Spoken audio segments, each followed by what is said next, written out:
USFL, few in professional football had ever heard of the run-and-shoot offense. 4 months ago, no one would have said an expansion team would win the Western Conference. But here are the Houston Gamblers. They've done both of those things. And tonight they host the Memphis Showboats in the final regular season game of the USFL second season. And good evening, everyone. I'm Jim Simpson, along with Paul McGuire from the Astrodome in Houston, Texas. And good thing it is, because it is hot and muggy outside. Paul, let us continue with the controversy that began Saturday night in Phoenix, Arizona. More correctly, Tempe. John Hadel of Los Angeles did not play Steve Young. Arizona had to win. If they did not, Denver would go. And in that must game, he shot his quarterback down. My question to you tonight is, Houston, no matter what happens tonight, they go. Memphis does not. But Jack Pardee is going to play everybody tonight, including their quarterback, Jim Kelly. This is another game for the Houston Gamblers. They feel that they need to tune up to go into the playoffs against Arizona. Now, they did beat Arizona. They don't care about that. That was regular season. Now they're in the playoffs. Jim Kelly will play. Everybody that has started in the past will play. If they get way ahead, then, I'm talking 21 points, then you may see Kelly come out. All right, now, Steve Young admittedly was banged up. That's true, but could have started. What about the possibility, hopefully not a probability, of a Jim Kelly, who could be the league's MVP, getting hurt tonight? And would they be finger pointing at Pardee in that case? Yeah, they would finger point. But the thing about it is, Pardee has talked to Kelly. Kelly's the kind of player that wants to play. He asked me in the locker room earlier today, Jim, he said, you know how long I'm going to play? I said, I don't know, a quarter, maybe half. He said, geez, I hope not. I want to play the whole game. He's the kind of guy, and if he feels a little bad, he'll come out. He's smart enough to know that. Well, Pepper Rogers of Memphis says, we're going after these fellas, and we're going to go after the game after we go back to you, Tom Meade. Thank you very much, gentlemen. Here we are again in the Houston Astrodome with a game featuring Jim Kelly and the record-setting run-and-shoot offense of the Houston Gamblers, ready to gobble up yet another opponent. But here we are with another opposing coach, Pepper Rogers of the Memphis Showboats. Paul McGuire, Pepper says he's got a plan to stop this offense. What's the plan, and does it have any prayer of working? Well, first of all, they may be able to slow him down, but I don't know about stopping Houston. Pepper Rogers is doing something just a little bit different now. He's going to a four-man line, moving Reggie White inside to a tackle, playing two linebackers on the inside, and using his cornerbacks to cover the two inside guys. Now, I'm going to tell you what, James. I don't know if anybody can cover him. I was going to ask you the question. My obvious question, you think it's going to work? No, I don't think it's going to work. I don't even think they can slow him down. All right, we'll see what we shall see, but now I'll go back before the kickoff again to Tom. About it. I'm sure it's one of those things, the friends benefit of and having a good year. If that were a possibility, we'd certainly like to talk with him and all that. My understanding is that Craig Martin still has a year on his contract, and that they had a very good year, and that's where it is right now as far as I know. Pepper, a lot of controversy about you for next year at Memphis. A lot of things have been said. But right now, if we're talking to Pepper Rogers, what are your immediate plans for next year? Well, of course, I don't know. You'd have to ask Billy Donovan and what are his plans for me for next year. But I had a great year at Memphis, and I expect to be back coaching the football team next year. It's been a one-year type thing as far as putting the franchise together, and I think we've done a nice job of making the football team competitive. Well, Pepper Rogers and his staff have done a nice job in Memphis, no doubt about it. Let's take a look at some key players for both teams. For the home team, the Houston Gamblers, let's see a little bit of wide receiver Richard Johnson in action. Richard Johnson, a former member of the Colorado Buffaloes in college, holds the pro football record for passes caught in one season. This is one of 112 catches coming into tonight's game, including 15 of them for touchdowns. Richard Johnson, number 22. At quarterback, the incomparable Jim Kelly, the rookie from the University of Miami, holding 3 pro football passing records, including most TDs in 1 year, 43 coming into tonight. Todd Fowler, the rookie running back, could go over 1,000 yards rushing tonight, with 54 yards in the ground. For the visiting Memphis Showboats, their quarterback is also named Kelly. His name is Mike Kelly. The veteran from Georgia Tech, the former member of the Tampa Bay Bandits, has taken over for the injured Walter Lewis in Memphis. Kelly had 2 touchdown passes last week against Birmingham. This is one of them to Derek Crawford you just saw. Mike Kelly's done a nice job at quarterback subbing for the Memphis Showboats. Wide receiver Derek Crawford, 12 TD catches on the year. He's a rookie from Memphis State. And tight end Gary Church, who played for Memphis in the WFL, then the Giants of the NFL, having a good year with Memphis of the USFL. We're all set to kick off our final game of the regular season in the USFL and here on ESPN. Let's go to the Astrodome, the coin toss. Jim Simpson and Paul McGuire. Thank you, Tom, and welcome back to the Astrodome, where the temperature's always 72 degrees and the humidity about 50%. Pepper Rogers, who is the head coach of the Memphis Showboats, someone published that the owner, Bill Donovan, said that you got to win 7 games. He's already done that. In the Revenge Bowl last week, he had only the second sellout in the history of the USFL, and they played Birmingham a lot tougher. And Pepper says about tonight's game, we are going after them. And you've heard Paul say the kind of defense they're going after Houston and try to slow this number one offense in the league down. On the other hand, Jack Pardee, who is known for his defense, he's the one in the center there, has his team in, and everybody's talking about his offensive coordinator, Mouse Davis, and whether or not he might become the new coach at Denver, even though Craig Morton is still there. So Pardee is the head coach, but Davis is getting all kinds of ink for his job with this run-and-shoot offense. There's Mouse Davis in the white shirt with his back to you. But that is another story. And right now the story becomes a game, the last of the second season of the USFL. And Memphis has won the toss and will receive.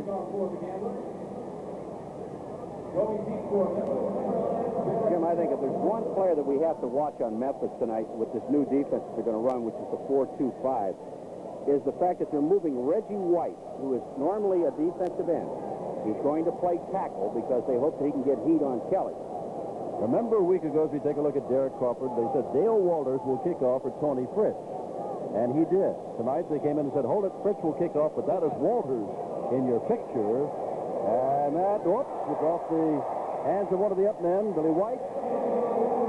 White out of Missouri will get at least back to the 20-yard line, and then it becomes very difficult for him there. And we got a Kelly coming on as a quarterback. And in this case, even though the number's the same 12, it is Mike Kelly out of Georgia Tech. And he's got a claim to fame since replacing Walter Lewis. He's hit on about 72% of his passes. Alan Reed, 34, one running back with Glenn Ford out. Cornelius Quarles, good pass catcher, the other running back, number 40. Wide receivers, Cormac Carney, 83. Derek Crawford, 9. Tight end, Gary Shirk, 87. McKinley and Mikulovic, the tackles, Smith and Robertson dogs, and our Kuhn at center.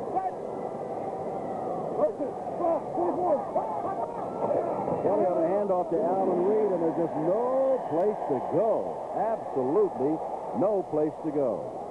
Defensively, Cleveland Crosby, who sat out a one-game suspension for leg whipping Mike Rozier, and he sat out that suspension last week.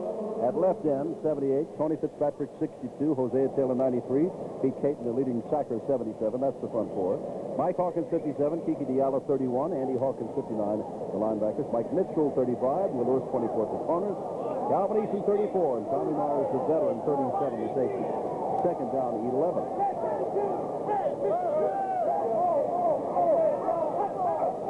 And Kelly throws it out here. Now to Reed, turning around. Couldn't make the catch. Third down. Well, Reed came out of the backfield and really was not looking for the ball right away. Kelly did throw it on the wrong side. He said Cleveland Crosby set out that suspension. Well, he made the first tackle. It looks like that week off might have helped him. Came barreling in there underneath to make the tackle. Third down, 11. And you know that any team that plays Houston wants to hang on to the football because every other team can score with it, but Houston just scores most of the time. Reggie Sanders is in. Got a couple of passes last week. And Kelly's in trouble, and he is sacked. And number 77, Pete Caton, comes up with sack number 16 and a half. And that takes the ball back inside the 15-yard line. Someone forgot to tell Houston that they've got it sewn up and they're going to the playoffs. Watch Caton come from the right-hand side. Was not blocked at the line of scrimmage. Phil McKinley, number 73, missed his man, which is Caton, and that's the first sack of the ball game. Rick Partridge to kick it away, and Gerald McNeil had a punt return for a touchdown called back last week. He's standing back at the 35.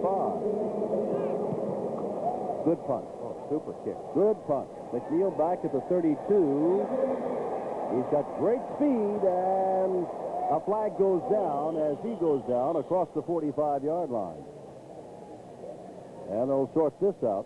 Usually at this time it might be a face mask, but here comes our referee of the night, Percy Penn, to tell us. And while he's talking things over, well, let him tell us what it is. No, it's going to be a legal block from behind. Percy Penn is our referee. The umpire is Marvin Durenberger. Roger McMinn, the head linesman. Line judge Stephen Morehouse. Bill Begin is the back judge. Side judge John Everett. And Michael Mathis is the field judge. They will step this off. And that's the break of sorts for the Memphis Showboats. Takes the ball back to the 34-yard line. And now... Illegal contact above the waist during the run back on number 35. Number 35 is Mitchell, one of the cornerbacks. Jim Kelly, number 12, and all these receivers. Richard Johnson with 112 catches, number 22. Ricky Sanders with 97, number 80. Greg Moser, 85. Gerald McNeil, 13. The lone running back, Todd Fowler, the line in a moment. That's Sanders in motion. And he's going to throw right across the middle of Richard Johnson. Johnson cuts the first down and is out to midfield. And now there's a flag down, could be face mask, but Johnson has now caught his 113th pass. That ties him with Terry Greer, the CFL, for the all-time professional pass-catching championship. Another tonight, you know he's going to get one. He'll break that. Jim, that time just shows you the arm of Kelly and the quickness and how sharp he really is. Last week, Kelly did not have a good game. They won the game 4 times. You betcha. And one thing the party wanted Kelly to do is come in this game, get his head straightened out. I don't think his head has ever been screwed up. He just has a great time. Face mask, number 29, first down. That's Leon Williams. Watch how quick this release is of Kelly. Now, he's going to hit Johnson, and there are people around him. Look at this pass. Bang, right in the middle. Then you're going to see Leon Williams in the face mask. And not here, but right there. That's the face mask. First down from a 34. Now, remember, they've got backs into the cover, the likes of Richard Johnson. But can they do it? And I think he's going to be open again. And now the ball is knocked away on a fine tackle by Duran Major, who hit him. We still haven't given you the chance for the offensive line. Ernie Rogers and Tommy Robinson, the tackles. Scott Boucher, Billy Kidd, the guards, and Frank Khalil at center. And while they walk back upfield, let's talk about the defense for a moment. And the front four, they usually go with a 3-man line. Steve Baird, 99. Reggie White, 92, as Paul said, moved inside. Red Williams, 63. Calvin Clark, 74. The linebackers both inside. Steve Hammond, 54. Mike Whittington, 52. The defensive backs on the corners, Barney Bussey, 8, and Mike Thomas, 49. Your cornerbacks, Duran Major, 27, Leon Williams, 29, and Dick Minor is the safety. Second and 10. They've thrown every time. Kelly is going to be able to get outside and run as far as he wants. He'll get the line of scrimmage and get out of bounds. First down inside the 25. And here comes that Houston offense. No matter what you do, Paul, something happens. There's just so many things that can happen, and Leon Williams almost gets Kelly at the end. Just take a look at it. Now, we're taking a look at Reggie White. He's coming from the inside. I think they've slowed him down a little bit, but watch. Leon Williams, number 29, is going to come up. Watch what Kelly does. A quick step out of bounds. He likes it. He said, nice try, nice try. Talk about, and I work with one. Talk about a smiling Irishman, Jim Kelly, is that.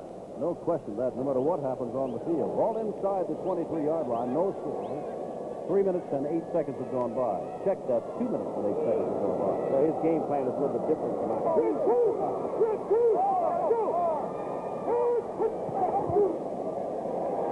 Kelly, and there he goes, Johnson.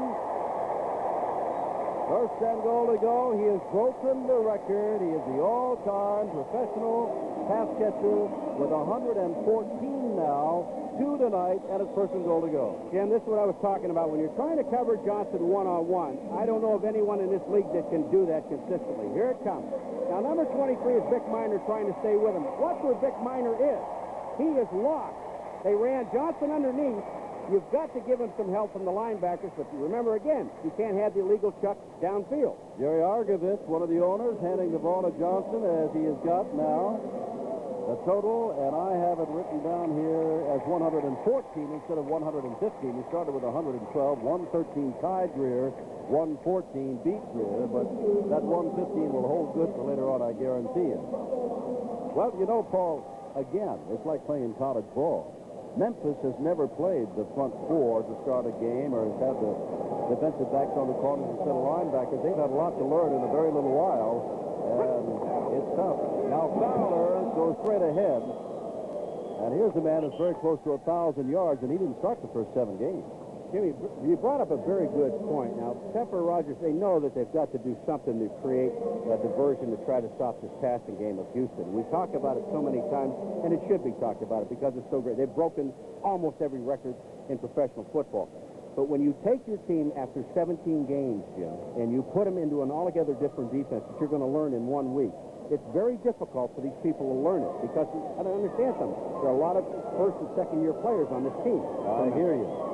Fowler's going to get another shot. Fowler. There's touchdown. They give it to him. Fowler gets his 10th touchdown rushing the football, and that is a 66-yard drive. highlighted by the couple of catches of Johnson, including the one all the way down to the 1-yard line. Barney Buskey does not agree. Now remember, we remind you, the ball just has to crack the plane to the goal line. Now, does Fowler get the ball across the goal line? There's the goal line. Right there he has it to the goal line. But now the continuous effort is the over. From that point where they signaled touchdown, he was not over. Tony Fritz into try the extra point. Greg Moser to hold. The extra point is good, and Pepper Rogers and his crew realized they could be in for a long night. Fowler scored the touchdown, but Kelly does what comes naturally, leading them down there. He's got all the records in the world, and Richard Johnson has just added one for himself. That's Johnson on your left with 114 catches. He now matches the all-time passer, the all-time pass catcher. Here we are. ESPN up there. This is our last game of this year. Now, time does fly. 4 months have gone by. If you've heard about the contract, it'll bring us 3 more years. There's Derek Crawford, who is deep again. Walters again to kick the ball off. Now, Crawford took that at the 9, so he's already got an advantage and is already across the 20. Fumble, the football is out for grabs, and it's touched on.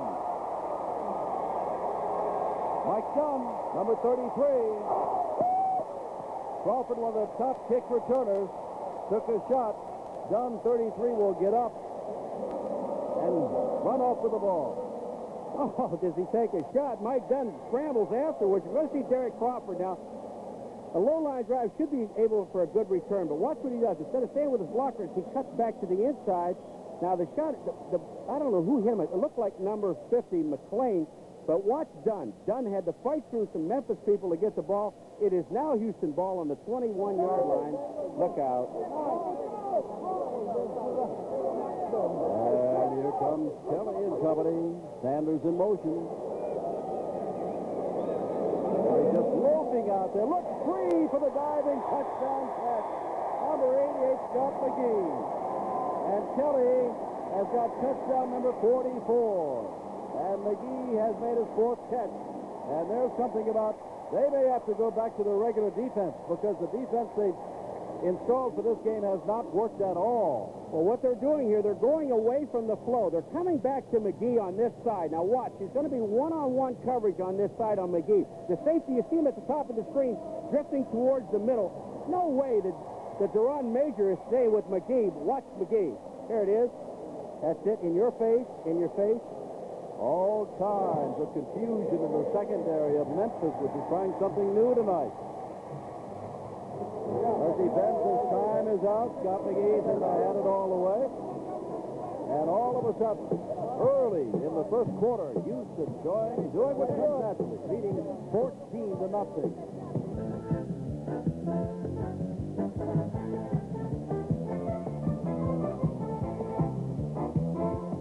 Memphis has been blitzed in less than 4 minutes of play with 14 points. Now they'll try it again. Taken by the up man. Oh, and he brought the football, but I think he's down. Was he down or not? Yes, they blocked him. I still think that Pittman hit the deck before the ball bounced out. That's what you call getting your socks knocked off. All right, we're going to take a look at the touchdown again with McGee. And they're trying to cover him with Deron Majors one-on-one, and Kelly's just going away from the flow. But you've got to understand something about this defense. What they're trying to do, Memphis with their defense, is get more pressure on Kelly from the backside. He hasn't got any pressure from any side. That's exactly right. And remember, a fumble cannot be caused by the ground, and in our eyes and in the eyes of the officials, Pittman was down when the ball popped loose. That's Crawford in motion. Kelly will try to get something going. Kelly, oh, look at this. All by himself is Cormac Carney, and that's the first down for Memphis. One thing Pepper Rogers has done with a largely no-name team outside of the state of Tennessee and perhaps across the river in Mississippi, he has put together a spunky group. They were doing very well at Birmingham. The Stallions last week came back in the Revenge Bowl and blitzed them, and then the Showboats came right back again. So it's a spunky team. And one thing Pepper thinks that they can do against Houston's defense is play action passes. Anthony Jordan is wide to the right. Sandlin to the left. First down in Houston territory. And here comes Bootleg, throws the ball, and Cornelius Quarles, I think he's across the line of scrimmage. I think Mike Kelly was across the line of scrimmage, but Cornelius Quarles, who may have some of the best hands on the team, couldn't handle that ball. Well, wouldn't make any difference anyway. Cornelius Quarles 40, and there's a down and all the rest of it. There's Percy Penn, number 40 also. But when you cross the line, it's a penalty plus loss of down, 5-yard penalty. And that bootleg worked beautifully. Beyond the line, number 12, loss of down. Be second down. Second down and 15 from midfield. 14-0 with 9:46 to go in the first quarter. I wonder how George Allen, hello to George Allen and all you Arizona Wranglers, congratulations for making the playoffs, but this is where you got to come next Sunday.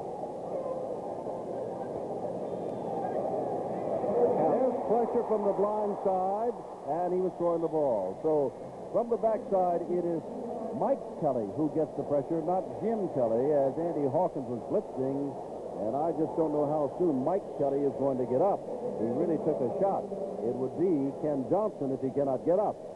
Walter Lewis is already out. Watch the right of your screen, the backside, the blind side. The one thing that quarterbacks fear so much. Now, Kelly is looking directly to his right. Here comes Andy Hawkins and hits him as he's going. But he also fits, Tony Fitzpatrick, number 62, is the man that hit Kelly in the ribs. And Fitzpatrick was knocked out by a wide receiver last week. He's looking for somebody to hit tonight.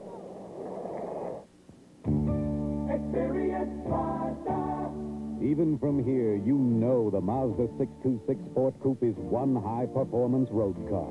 Inside, there's a 6-way adjustable driver's seat, 5-speed overdrive, and a serious cockpit. And while you may be impressed by its outstanding value, you'll be even more impressed by the front-wheel drive 626's outstanding performance. The more you look, the more you like. The pros know. Pros like Joe have been using Mighty Auto Parts for 20 years, but nobody else knows the Mighty name. Ma'am, do you know Mighty Auto Parts? What? Auto what? You know, Mighty spark plugs, filters. Able to get to the back of Jim Kelly, but his own Mike Kelly has been attacked, and Fitzpatrick hit him in the ribs, and that's what they're looking at. So Ken Johnson, the veteran of Colorado, takes over. It is third down 15 at midfield, 14-0 Houston. Crawford, the man in motion. Johnson's going to run right up the middle. He needs a lot. Gets it out here to Sandilands, and Sandilands does not get the first down. It's fourth down from about the 39-yard line. Andy Hawkins peeled back to make the stop. And out comes their punter, Rick Parker. Sandilands catches the ball, and he hesitates for a second to see where he is to turn upfield. And when he does that, watch 59 Andy Hawkins. Another shot right here. You think you're going down? You bet you're going down. So Partridge, with nobody really deep, not knowing what Pepper might try to do, but Partridge is going to, well, that's going to go nowhere near. Well, it might. It might take, and it does take, a bounce to the left and go out of bounds on the 11-yard line. 9 minutes to go, 14-0. And Jim Kelly comes back in, and let's take a look, Paul, very closely at whether they stick with the defense that they have been playing until now. I'm going to check on some of those linebackers. Well, apparently they're going to go with the same thing that they started out with. All pro records, most yards gained single season. Warren Moon, while in Canada, now he's here in Houston with the Oilers, 5,648. Kelly before tonight, 5,108, and he's added some tonight. Warren Moon in another year in the CFL, 5,000. Danny Fouts has done the best in the NFL. Ball just over the 11.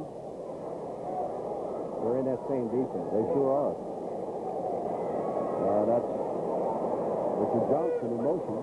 Kelly will throw from anywhere, and he'll throw from back here, and there's a all by himself across the way is Ricky Sanders, and Sanders gets out across the 10 to about the 14-yard line. A pickup of 3. Barney Bussey put him out of bounds.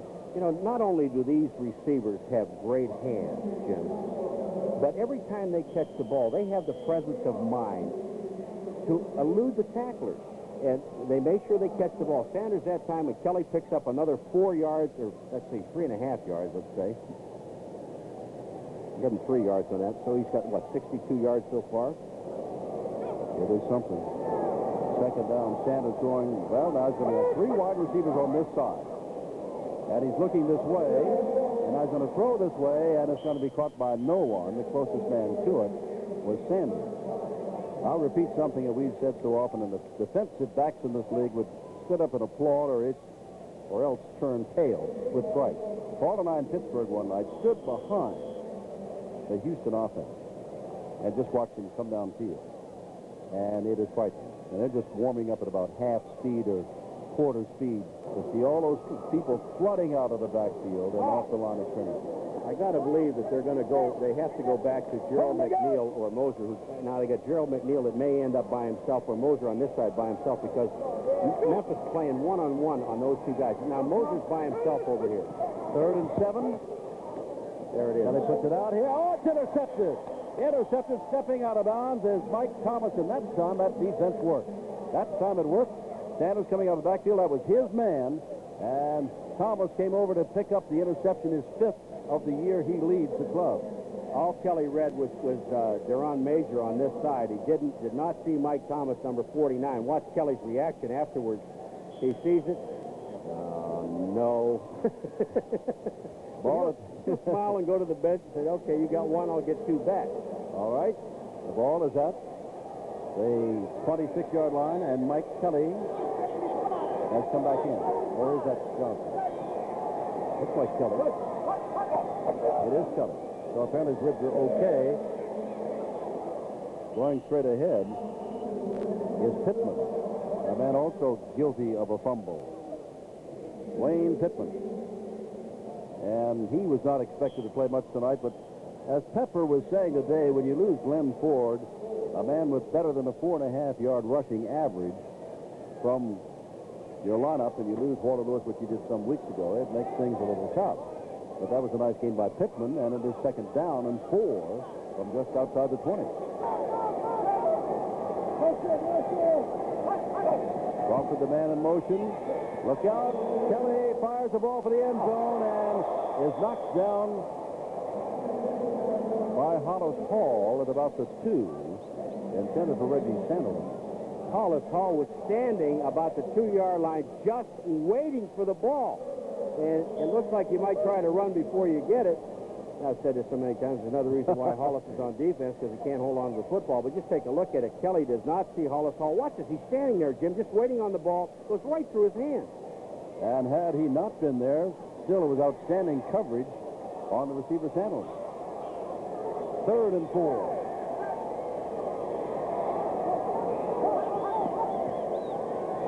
Kelly, or is he in a log jam? Coming out. He can run for the first down, perhaps. He can run for it and does. He gave a fake, and the linebacker, Hawkins, took it and dropped off, and Mike Kelly ran for the first down. All inside the 15-yard line. One thing that's happening, Jim, is that in Houston, they are not taking the fake on the replay. Take a look at it here. Here's the replay. And Hosea Taylor is there. The blocking is pretty good up in the middle. Kelly gets to the outside, and this little pump fake right here holds the linebacker, and he goes. In fact, he did it twice. But the one thing that the Houston Gamblers are not doing, they're not taking the play-action fake. They're going right for Kelly. 14-0 Houston. Memphis looking to get on the board. First down inside the 15. Kelly again. In trouble. Still in trouble. Nice footwork there. And that's going to fall down. Tried to get the ball. And that should be okay. Falling down, there was a man in the general vicinity. And as he went down, he threw. And you can call him half and half, but he'll get away with that because no one was really pressuring him to throw the ball away. They were not hanging all over. You just saw Kelly without his hat on. Watch him try to. He's going to, first of all, he's going to try to get away from Caton. Is there? Cleveland Crosby is there, first man. Then here comes Caton. Good move back to the inside. Watch his legs start to give out. He says, wait a minute. And he throws the ball. But you got to understand something. See, he's not touched. They're booing. That's right. He could get back up and run with the football, so he does have the ability to throw the ball on the ground. 2nd down.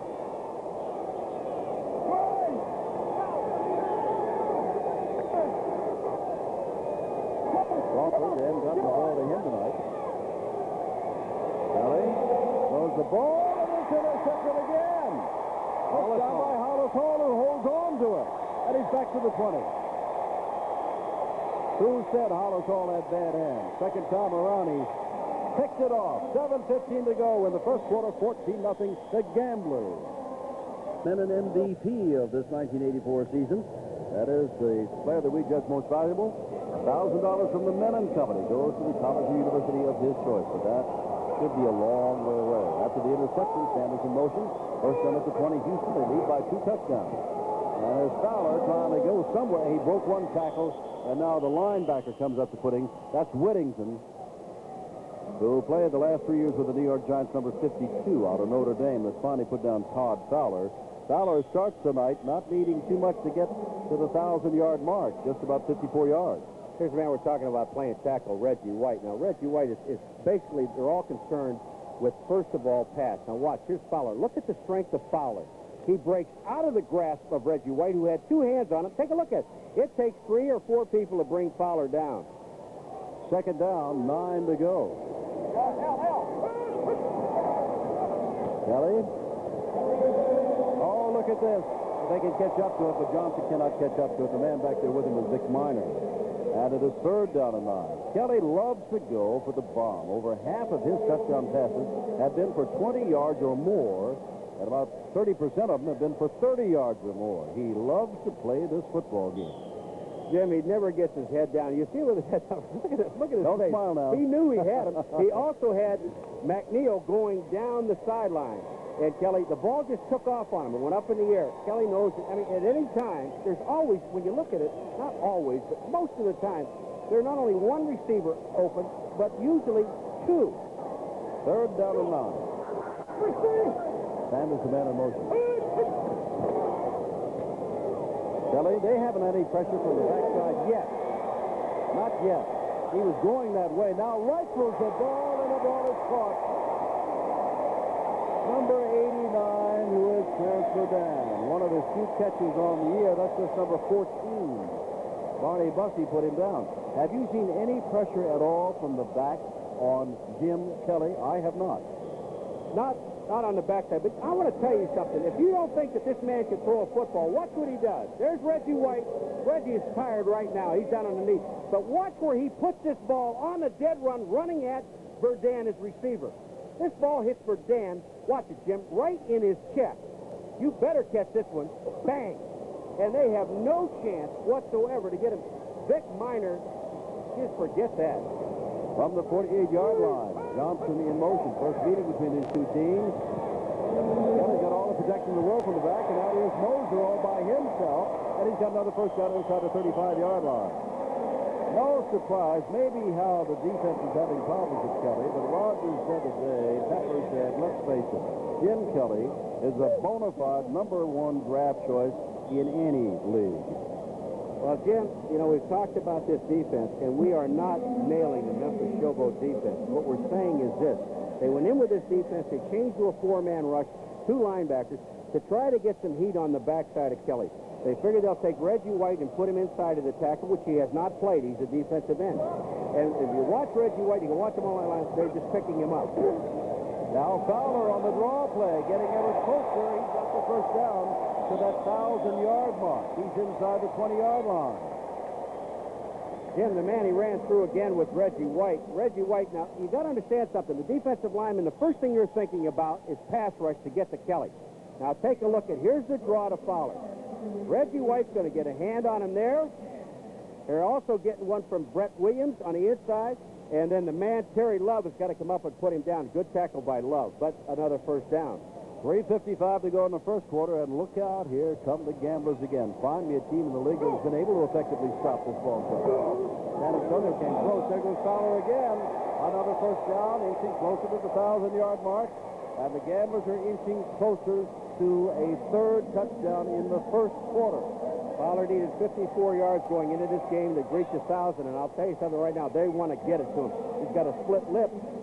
He's taking some punishment, but he's also giving punishment.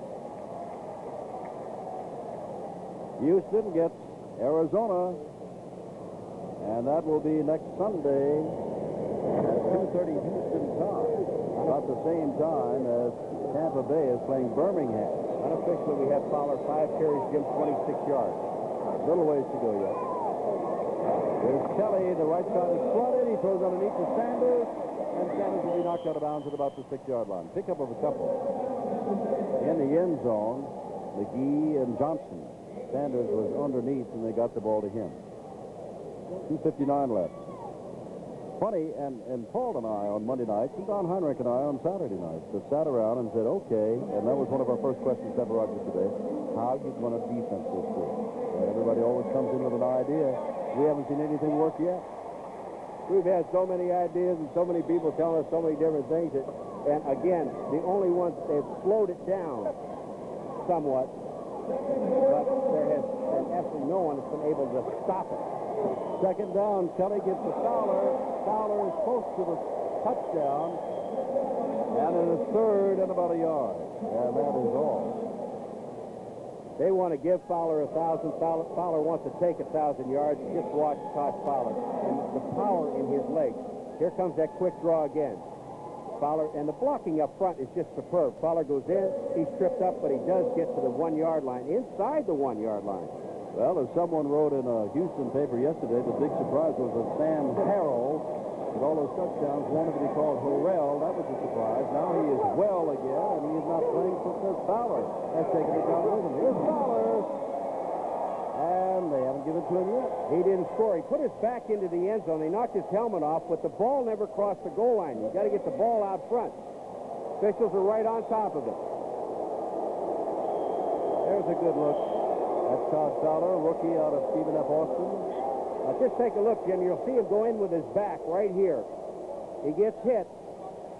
Rod Show coming down the line, but the stop was that Bearden? It was a Carlton Gunn, I believe. Carlton Gunn, 305 pounds of it. But he turned him around. They're going to go for the field goal. Watch out. Here's Tony Fritz. This would be a 17-yard field goal, and it is good.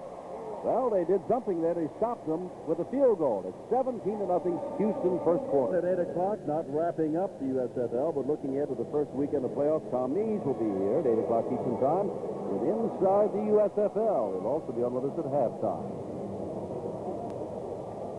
Memphis cheerleaders, they made the trip and put on quite a show. Now Memphis would like to put on quite a show. Pittman running it down, picks it up behind Crawford, and Pittman breaks loose and gets across the 25, and then Dale Walters gives him quite a shot. The punter and kickoff man makes the tackle. But the question becomes not only how do you stop Houston, which is going to score anywhere between 28 and 35 points, they always do, as you take a look at that scoring drive. The question now becomes, how are you going to score against Houston? Let's face it, Houston does not have a greatest defense in the world. They're number 12, 9th against the rush and 13th against the pass. Although they're rather defensive about their pass ranking because everybody figures they got to throw in Houston to beat them because they always fall so far behind. And the secondary gets a lot of extra work. From the 26, tailback, and Pittman does not get too far. Johnson is now the quarterback. They took Kelly out. Linebackers is playing well because the defensive line, they're playing well. Kiki Diala is the man that's going to make the play here on Pittman. Just watch Kiki Diala right in the hole. The linemen take their people out. The linebackers fill. Watch this here. Defensive lineman. That's Fitzpatrick, 62. They didn't get out the block, and when you don't get out the block, the middle linebacker, who was one of the two middle linebackers, bang, he's there. He was dismissed by Gelato completely. Second and 10. Johnson, and it's going to be intercepted. Yes, sir. And up in the one is Will Lewis with his 8th interception of the year and out of bounds at the 31-yard line. Second time tonight, an interception against Memphis. Wow. First quarter is over. I tell you, Memphis is glad to see this thing end. I'm Jim Central of Paul. Todd Dillon is the quarterback, and the just came around. We may have seen the... He threw his 44th and 45th. Well, he didn't throw for those touchdowns. He threw for one of them, his 44th tonight. Here's Todd Dillon going up, and right there, but unable to catch the ball is Sanders, and he's going to be upset with that. He is upset with that. He should have caught that. Dillon just picked up where Kelly left off. Look at these first quarter stats, 154 yards to 36 yards. That's the key. 2 touchdowns and a field goal. Kelly ended up that first quarter, played 7 out of 11. 111 yards, Jim, 1 touchdown, 1 interception. There have been all kinds of suggestions of how to stop. Remember what Craig Morton did? Never used a down lineman. And that day, Todd Fowler gained more than 200 yards. Jim Kelly may be through for this night. I can promise you, Jim, he's going to be like a caged lion because I know he wants to play. There's Dillon heading off again. That's Fowler again, and Fowler gets down to the 26-yard line. Stop is made there by Hammond, one of the inside linebackers, number 54. And it is third down. Carlton Green, number 66. Take a look at Carlton Green. He's going up on the line of scrimmage against Boucher. And here's Carlton Green coming down, beats Boucher and makes the tackle, but there still was about a 5 or 6 yard gate. Or excuse, I'm sorry, Carlton Gunn. Carlton Green? I don't think you're Taylor or what? Carlton Gunn, I'm sorry, Carlton. Third down. And 5 to go. And it's in a quick down, and right there is Johnson for yet another catch.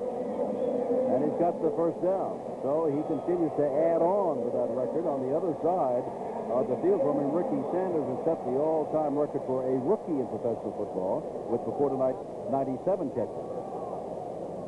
What Richard Johnson has done. And the man sitting on the sidelines has been, in large part, responsible for that. When you talk about McNeil and Badan and Sanders and Johnson, you're talking about speed.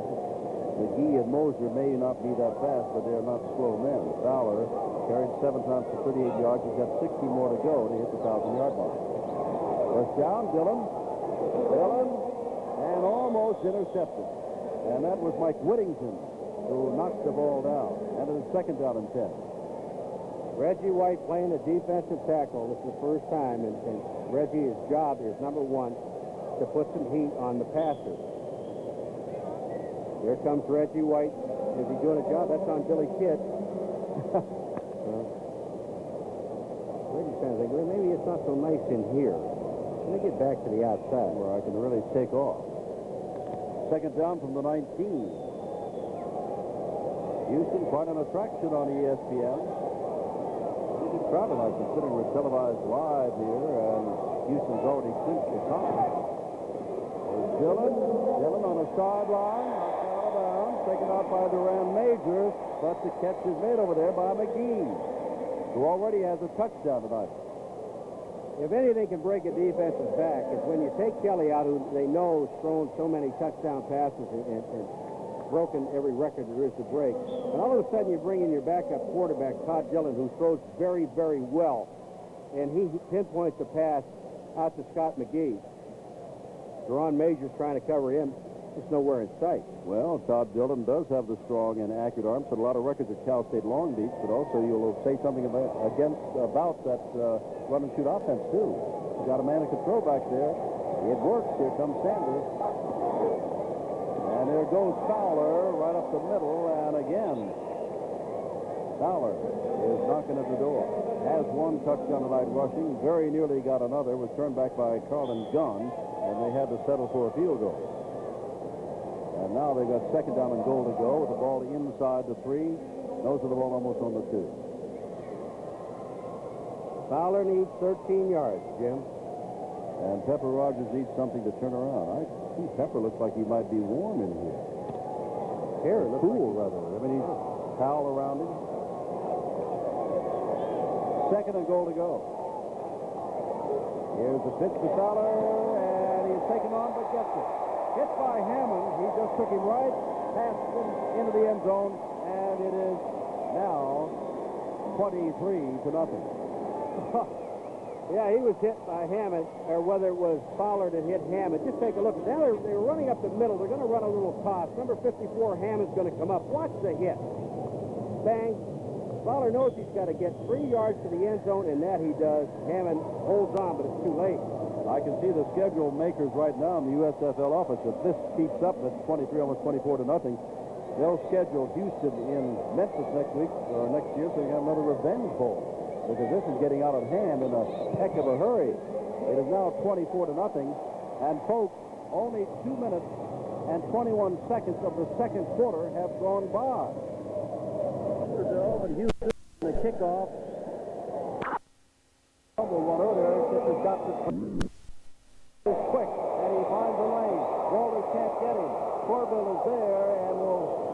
knocked him down. Orville and Verdun got him, and they are just as quick as Crawford. This is what it's like when you meet a fullback head-on. He's coming right at you. Take a look at Hammond. 54 is there. Busty number 8. He gets blocked. Fowler spins, gets into the end zone. Here it comes again. Toss to Fowler. White gets caught on the inside. Everybody's Calvin Clark, 74, gets caught on the inside. It leaves it up to the linebacker, one-on-one on the fullback, and he needs help. Ken Johnson, the quarterback, the ball's up to 49 at Houston. And here comes Cornelius Quarles carrying the ball for the first time and picks up 5 yards. And you can see that Lewis made the stop. Well, I tell you, what few offensive weapons Pepper Rogers started the season with have many of them been taken away from him. Walter Lewis, hurt his hand, is out, has been for some weeks now. Glenn Ford, his leading tailback, is out. And tonight, the man who's been doing a good job, Mike Kelly, with better than 70% of his passes completed, is out. And there's just not that much depth on this Showboat team. As we said, a spunky team, but they're being outmanned and outgunned thus far tonight with 11 and a half minutes to go in the second quarter. And again, Quarles. The other way, there's nothing over there either. Cornelius, then he get back to the line of scrimmage. He turned around to go the other way, and there was Pete Caton looking right down the sights of the barrel. Oh, when you look at the play, Jim, it's Andy Hawkins, the linebacker. The play before that, he went inside. This time, he played it to the outside. Quarles had no place to go but cut back in the inside, and then he got the help from his friends that he wanted. Third down, 7 to go. A beleaguered Pepper Rogers in this game. He really felt that they were going to be competitive tonight. But to be competitive, this game is going to have to do a 180. Turn completely around.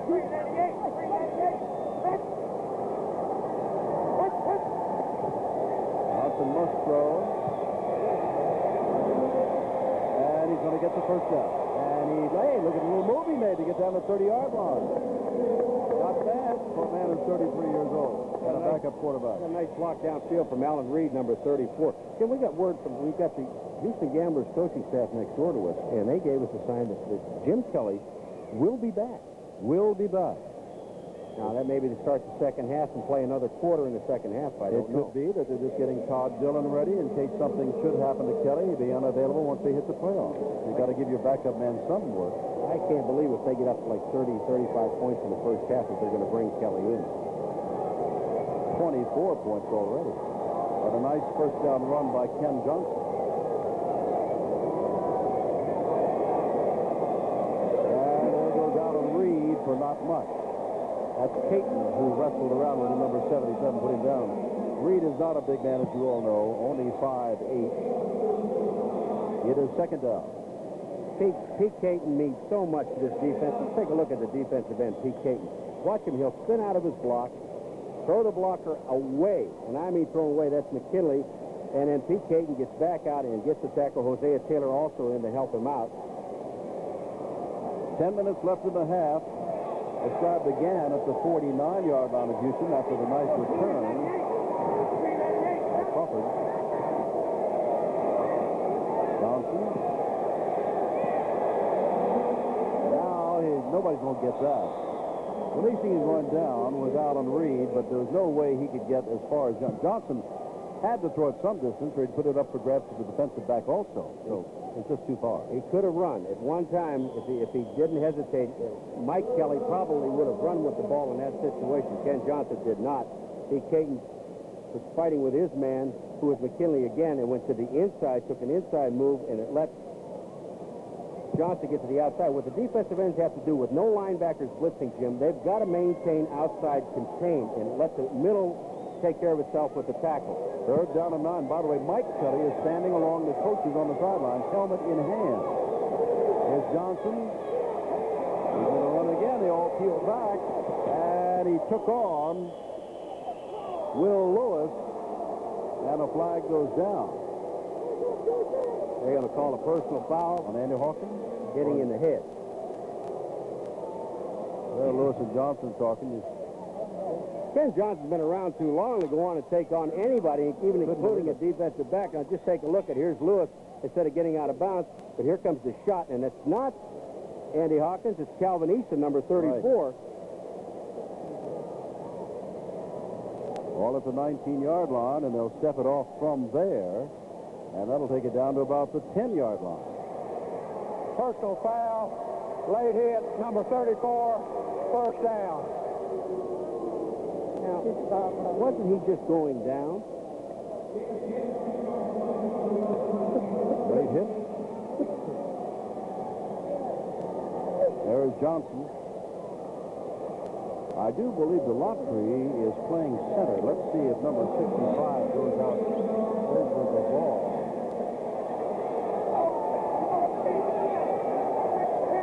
That's 60. The lottery's in its center. Keene is not in there.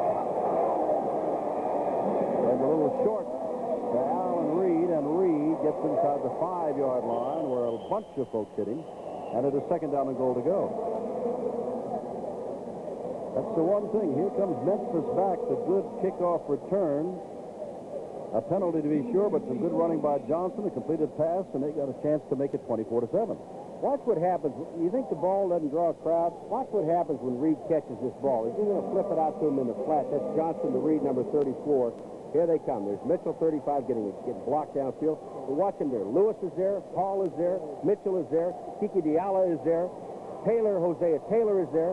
Did I leave anybody out? You only mentioned 7 of 11. Second and goal to go. Johnson's going to roll. Put it up in the, he's going to put it out to the back end of the end zone. You either catch it out of bounds, possibly inbounds, but don't let it be intercepted that far down. It's third down and goal to go.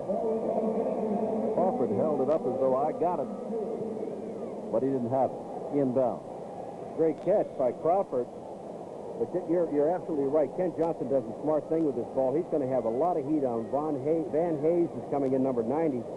And watch what Johnson does. He just flips it to the back of the end zone. Here's an excellent catch. One hand, concentration, holds on to the ball by Crawford, but way, way out of the end zone. Well, Van Hayes is some kind of relative maybe of Von Hughes, but you're close. Van Hughes. Van Hayes. I've never done anything like that in my life. Come on. Here comes Memphis, and there's the strike thrown right there, and that is for Anthony Jordan.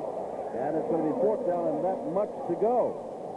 Anthony Jordan has made his second catch of his professional career. Nearly a touchdown. They have a chance to get a first down here. It depends on where that ball is marked. At the half-yard line, they can, in fact, get a first down. Trevor Rogers, fourth down. He's got to do one thing. Quarles, his big back. Time stopped as Jordan went out of bounds, but the clock is going. He's got 22 seconds as of this moment, now 20 to get the play off.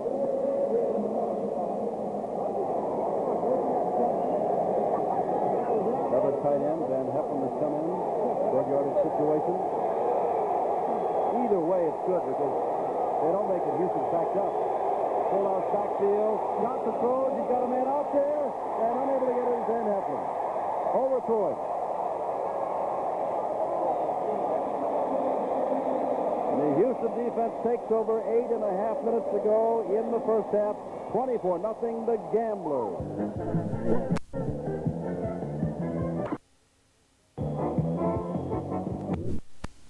To stop Memphis with the fourth down pass past the outstretched hands of Van Heppen.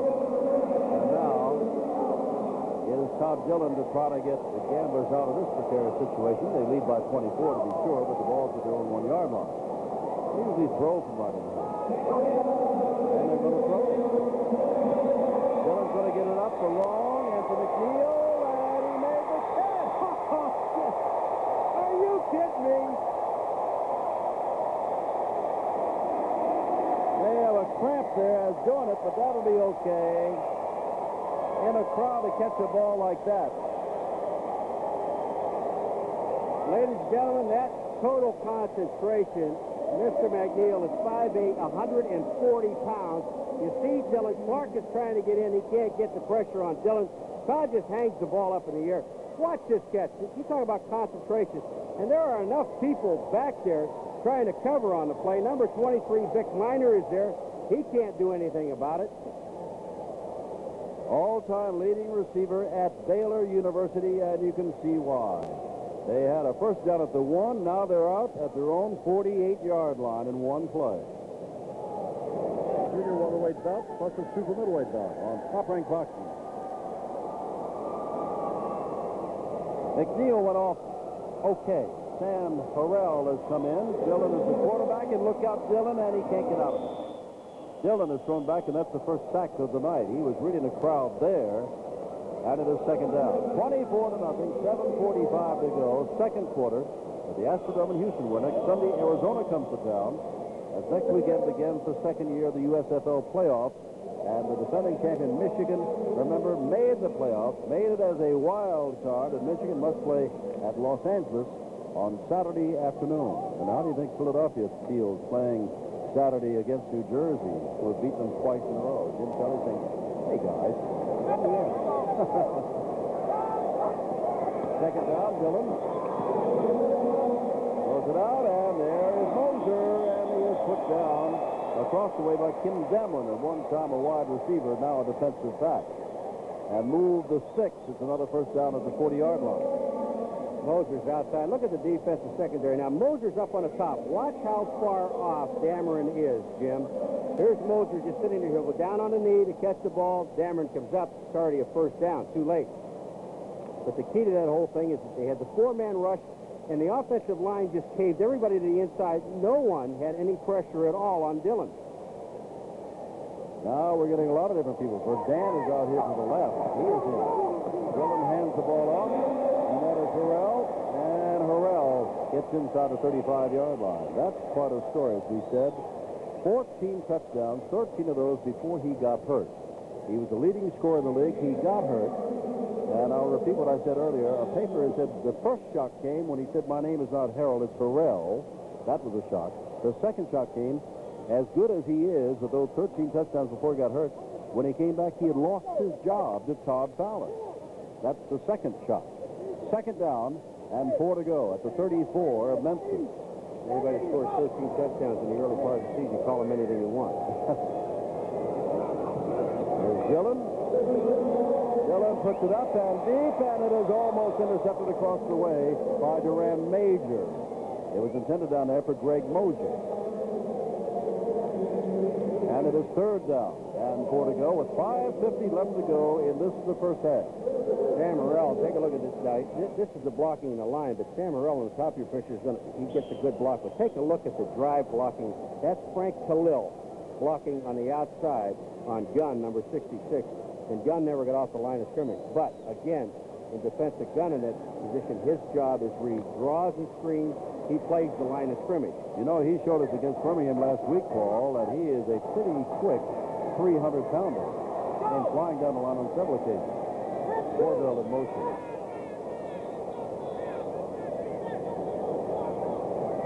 Dillon may be checking off, and he is checked out of time. And it's going to be third down and 9. They had Vance Corbell, number 83, running in motion. He went a little bit too far, and they said, hey, come on back, and it probably went to the wrong side. Delay, number 10 of the offense, third down.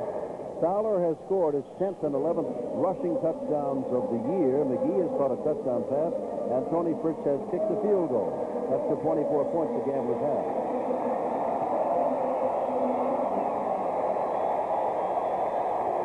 You know, or I feel, that Fowler will be back as well as Kelly. Fowler especially hit the 1,000-yard mark, but right now Harrell is in there. Dillon, I'll tell you what the screaming was about in a moment. There's Sanders with his first catch of the night and all those good moves, and he's got a first down inside the 30-yard line. The screaming was about the fact that the Houston Gamblers have gone over the 600-point mark, and no one in professional football before. Remember I said in the first quarter that Sanders and the people, when they catch the ball, they know what to do with it after they catch it. And watch what Sanders does. Just watch his feet in the presence of mind where he is. I think Hammond, number 54, is going to come into your picture and get faked out of everything that he owns. And that's gone. And all of a sudden, Bussey comes in and makes a tackle. But Sanders already picked up the first down. First down, Corbell in motion. And Harrell tries to carry the football and gets a couple of yards. Well, again, we must go back because, Paul, what Pepper Rogers and his team wanted to do was to pressure the quarterback of Houston, whether it be Jim Kelly, now Todd Dillon, from behind. There has been no pressure at all from behind on the Houston quarterback tonight. Does it make you kind of think that they may, Jim, just may, they be in Memphis, switch their defense in the second half? They might. I thought they might have done it when it was 17-0. Because so much happened so quickly. It was 14-0 with less than 4 minutes gone by. Now they've got a three-man line. That's their normal deal. And now there's a throw, and the throw is out there and complete to Baruch. And Mark Baruch gets it, and flags fly high in the air. Jim, two things. It's either a face mask or a personal foul hitting in the head. Face mask. Okay. We have seen every single wide receiver in the game tonight. All right, let's just take a look at this one. Now we got another one. Bruce is out there. There's the face mask. There's just no question about it. Face mask on Mike Thomas. 4:16 to go. And Percy Penn, our referee. Face mask, number 49, first down.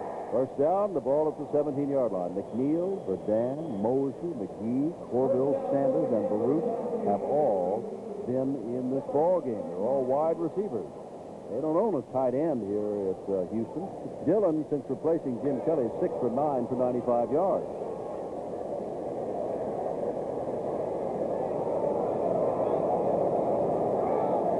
That's Baruch in motion. Ahead goes Terrell down to about the 11-yard line. Hanging on, Steve Bearden. Jim, they keep lighting up this scoreboard, and I've got to read it. The Houston Gamblers, the first team in pro history that have two players that caught over 100 balls. And now that Sanders is in there, and of course, by far and away, he's got the rookie record. And tonight, Richard Johnson's added another record. He's caught more balls than anybody else in the history of pro football. And he's sitting on the bench. Fowler's still looking for the 1,000-yard line. Oh, DJ Magovic, the PR director here in Houston, has a computer in his office because you need it for this team. How about the size of their press book next year? Here's Dillon. Under some pressure. He's going the wrong way, however. He gets rid of the ball and sent it out of the hand and caught and picked off by Dameron across the way, who was run out of bounds. And that stops that. Off the hands of one man into the hands of Dameron with 3:18 to go. The Showboats get the ball back. They're standing up with his helmet in his hand. The word is from the Memphis bench, he's okay. They're simply going with Ken Johnson. 3:18 left, first down 10. Ball at the 21-yard line of Memphis. They trail by 24. Crawford in motion. And nowhere at all to go. Alan Reed, the little man, didn't even get within a step of the line of scrimmage. Cleveland Crosby just stuffed it all. Watch number 78. He'll come down. There he is in your picture on the top side, and he is the man that's going to make the tackle. There's Cleveland Crosby, and Reed just disappeared. They're running the football down 24-0. Maybe they just want to run the clock out. I'm looking back at you. I guess so many disasters have befallen them already. Fumbles that have cost them, fumbles that they've not been able to take advantage of. Interceptions that have cost them, interceptions they've not been able to take advantage of. Here's Johnson. Floats it up here for Quarles, and bang! He lost the football, and they'll fall on him and get it. Diallo, I believe, or is it Tommy Myers? Quarles was floating under a floater, and you can see that the hit was coming from Hawkins. Jim, this is what you call hanging. Your receiver out to dry. Now, the man that's going to make the tackle is Easton, but just take a look at it. He had the ball long enough.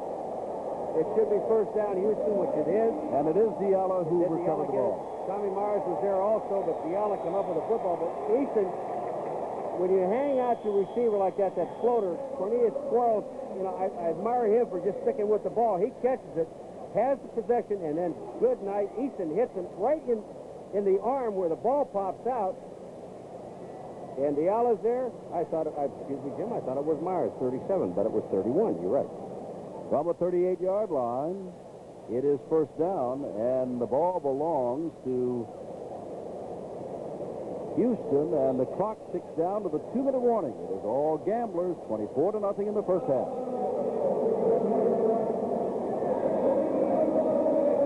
With USFL stars in action, this is the very last game of the regular season, so he's got a whole weekend to look back on. 275 total yards thus far for the Gamblers and 13 first downs. For Memphis, 91 yards and 4 first downs. And on the scoreboard, there it is, 24-0 Houston. And they've got a first down at the 38 after the Diala recovery of the Quarles fumble when he took quite a shot from Calvin Easton. Corville, the man in motion. And for the first time, Dillon gets some pressure from the backside, and they're not calling it a forward pass. They're calling it a fumble and a recovery. Let's see who it is getting up over there. Is it Boucher? Looks like Scott Boucher. It was Boucher. Now, the question is, with Dillon moving the ball, he's going to get hit on the backside by Calvin Clark, number 74. No, he hit the ball as his arm was back. This is an excellent call by the official. Boucher's going to end up on the football. Second down from the 49. All is not yet lost to the Memphis, Memphis Showboats. But there is a turnabout of dramatic proportions that needs to happen for the Showboats to get in this ballgame offensively, let alone stop the Houston offense. Second down and 21 to go from the 49. The Roos, the man in motion. Is Dillon pops it out here. That's Carroll or Harrell inside the 45-yard line. And Brett Williams makes the stop there, number 63. Houston, they don't have to get fancy here. There's Walter Lewis, the man sitting there that's got the cast off his hand. He's just got a little bandage on there now. Walter can't put, there he is. A little bandage in about 6 months before he's got to play again or go to camp. That's right. He's an exciting football player. Walter Lewis from Alabama. But I said, they're going to just kind of let the clock go down. Houston, they're going to get the ball back in the second half. Pepper's not too happy. And the feeling is that Jim Kelly may be back, and Richard Johnson may be back, and Todd Fowler may be back to take a shot at the 1,000-yard mark once the second half rolls around. Mark Farouk. And here's Dillon getting it all out there, and look at this. Unable to catch the ball. Here's Scott McGee, who has made more dramatic and better catches than that, and one for a touchdown already tonight. But that one, no good. Scott McGee, it hits him right in the hands. It's the over-the-shoulder catch, one of the toughest catches you can make in football. But just take a look at Todd Dillon. He airs it out and puts that ball. Great form, follows through. Look at it, right on his hands. Almost had it. Dameron was there. Look at here. Todd Dillon. If I hit you in the hands, you're supposed to catch it. No wonder he set all those records at Cal State, Long Beach. That man's got an arm. And now they just let the ball go out. No punt. Then they centered the ball to Kevin McLean, the upback, number 50. He tried to fall down with it. That was difficult. 2 seconds ago, and Memphis will take it over. And you can hear someone in the background yell 2 seconds. Remember, Tom Mees is standing by, and we're standing by with the second half. And probably more fireworks from Kelly, because that's not just our promoting the second half, but as Paul said, the Houston Gamblers assistant coaches are right next to us, indicated to us that Kelly would be back. As far as Pepper Rogers' defensive game plan, he thought it was going to be much more effective than what it has been thus far tonight. He went away from the 3-man front to the 4-man front, took out his linebackers, Suar on the left side, Lamont Jeffers on the right side, Rod Choate, and instead moved up Barney Bussey and Mike Thomas there, and put Williams and Major at corners and Vic Minor to safety. But only one time tonight have they come in from the backside, and that was just moments ago on Todd Dillon. While Kelly was in there, no one touched him. Well, and if you want to know whatever happened to John Forcade, the All-American from Ole Miss. Well, you wanted to know, but we who followed Memphis know that he's been there for about 4 weeks now. He's there, and he's the third-string quarterback, number 5, and he was the most valuable player in the Senior Bowl game that we did. Said he wouldn't play unless he was drafted in the first 2 rounds of the National Football League. They know what he drafted him at all. There he is. Ken Johnson slips, and he'll go down, and that'll be the end of the half. Half is over. It belongs to the Gamblers, who are already winners of the Western Conference, already hosts with a home field advantage, getting Arizona here next Sunday in the first round of the playoffs. And right now, polishing off, at least in the first half, Memphis. In action last Friday night at Mile High Stadium in Denver, Colorado. The Invaders in the Denver Gold. Denver had to win to stay in the playoffs. Second quarter, watch this punt coming up by Oakland Stan Talley. The line of scrimmage was the Invader 11. He nails it. It rolls all the way to the Denver end zone. 89 yards from scrimmage, a 69-yard net punt with a touchback. Stan Talley, the league's leading punter, and why not with punts like that in Denver. Later in the quarter, from the I formation, Gold scores. Harry Sidney, a nice block, and he goes 43 yards. Some beautiful broken field running. He makes the touchdown at 7-0 Denver Gold. Remember, they had to win this game to keep their playoff hopes alive. Later in the first half, Ryan Spielman nails a 57-yard field goal. This ties a USFL record. It's 10-0 Denver. Third quarter, from the shotgun formation, watch his quarterback Craig Penrose, who's come back from a couple of knee injuries already this year, is in the shotgun formation. He'll take the snap and under tremendous pressure, looks for and finds Kevin Williams, 31-yard touchdown. The Denver Gold goes on to win the game they had to win, 20-7 over Oakland. But in Sun Devil Stadium, Tempe, Arizona, the Arizona Wranglers, with a win, could knock Denver out and put themselves in. They got it easily against Los Angeles. The Express did not play their top quarterback, Steve Young, but Arizona played their top quarterback, Greg Landry. He had Tim Spencer to make it 7-0. At halftime, still a close game, 7-3, Wranglers on top. In the third quarter, though, the Express really missing Steve Young. This is rookie quarterback Frank Sire had a bad night. Terry overthrows Mel Gray, is intercepted by Luther Bradley of the Arizona Wranglers. Now, Greg Landry had a fine night for Arizona. Landry finds who else? Number 2, Trumaine Johnson for a touchdown. The Wranglers win it easily over Los Angeles, 35-10, and they make it to the playoffs. Let's hear it for the San Antonio Gunslingers. They ended their season Sunday night at home before more than 21,000 fans. Some people said this game would be one of the few wins that San Antonio would have this season, but Marcus Bonner didn't believe him. He sweeps in for the touchdown. In fact, the Gunslingers won 7 games this year. Look at this interception return. Rick Johnson of Oklahoma is intercepted by Peter Rayford. Watch the effort by Rayford. He looks like a water bug. This excellent return with the interception sets up another San Antonio touchdown. The Gunslingers go out a winner at home. They shut out Oklahoma 23-0. In the Eastern Conference yesterday, Philadelphia Stars entertaining the New Jersey Generals. Over 37,000 at Vet Stadium, but Kelvin Bryant didn't start the game. Punishment for missing some team meetings earlier. Roger Ruzek started for the New Jersey Generals. 2 Ruzek field goals for the entire Generals offense early gave New Jersey a 6-0 lead at halftime. In the fourth quarter now, with the score 9-0, Kelvin Bryant is in the game, and he pulls Philadelphia back in the game at 9-7. But New Jersey answered right back. Ryan Sipe throwing to Herschel Walker. Herschel's really become an excellent pass receiver, gathers in the football, breaks a tackle, and don't even bother chasing him. Uses his world-class speed for a 50-yard score, 16-7 the Generals. With a score 16-10, Philadelphia Stars couldn't draw any closer, and at the end, Jim Morris shook hands with Walt Michaels, and the Generals had their second win of the year over the Philadelphia Stars. They gave the Stars both their losses this season. Another playoff preview at Legion Field in Birmingham, the Stallions and the Tampa Bay Bandits. First quarter, Joe Cribbs, the USFL's rushing champion this year, goes 14 yards for a touchdown, 7-0 Birmingham.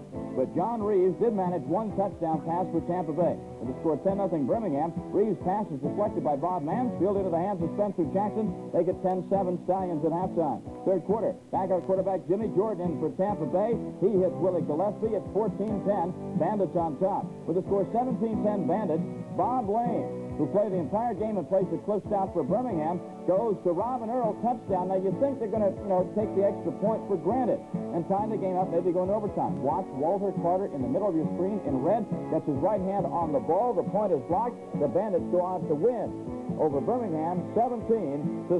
These two teams will meet again next week in the playoffs.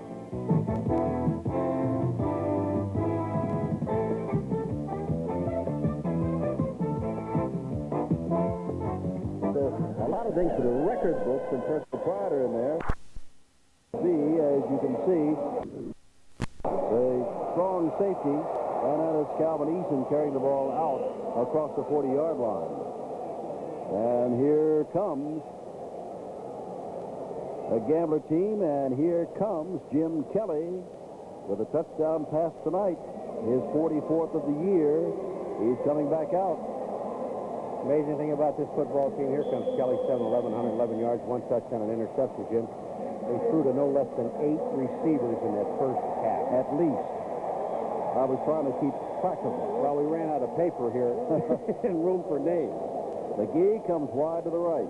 McNeil goes to the left, and Johnson and Sanders are the men who'll be in. And now they're trying to get Fowler. He needs 11 yards to get the 1,000-yard mark. and he picks up 3 or 4 there. Fowler in relief of Sam Harrell. When Harrell got hurt, starting tonight, had 946 yards. Jim, when Harrell got hurt, you know, we were watching the scoring leadership at that time. He led the USFL for like 4 or 5 games after he'd gone out. I think it was even 6 games or more. Yeah. I think so. Ball at the 43-yard line, 2nd down and 6. 24-0 Houston. They've got the ball early in the 3rd quarter. That's Johnson in motion.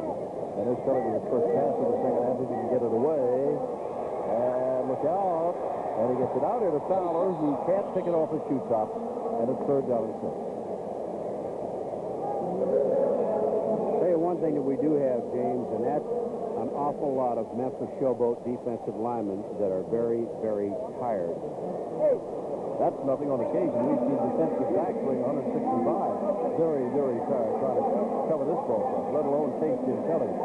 Pepper Rogers, as we said before, in conversations with him, he thought his team would be very competitive tonight because it has been most of the year. He has done an outstanding job. But this run and shoot offense is just something else again, as every team practically that has faced him can tell you. Look at this set. They took the 2 defensive tackles back off the line about 4 yards. Kelly, and now he's going to get sacked. Reggie White. This worked. They took both defensive tackles, Jim, back off the line 2 or 3 yards, and then they ran a stunt with the defensive lineman, and Reggie White gets in there. You can see the defensive lineman. Now watch Reggie White. At the top of your screen, you can see his legs coming into the picture.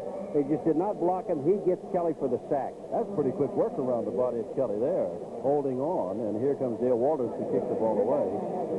Kim Dameron. Oh, Houston stymied there in its first attempted drive of the second half.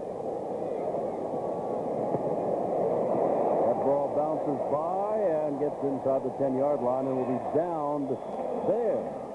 13:08 to go, 3rd quarter, 24-0, Houston. Hey, Mom. Out, we got the word that he is okay. But at the controls, 7-yard line. And going absolutely nowhere is Cornelius Quarles. Anthony Brock put him down. 261 yards for the Gamblers. Now remember, that's 261 yards, and they didn't gain but a couple of yards in that last time they had the ball, and they lost those when Kelly got sacked. But they still got 261 yards to, including the play you just saw, 84 yards for Memphis. It's been that kind of night. 3 of 8 for Johnson, only 19 yards.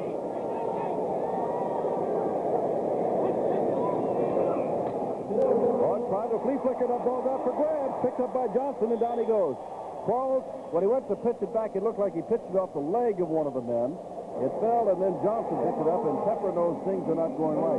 Trying a flea flicker from within your own 10-yard line. They want to do something, but that didn't work.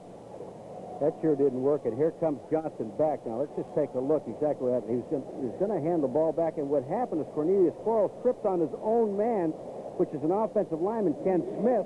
When he fell down, he never got the ball back to Johnson. Heads up, there's Andy Hawkins in there making the tackle.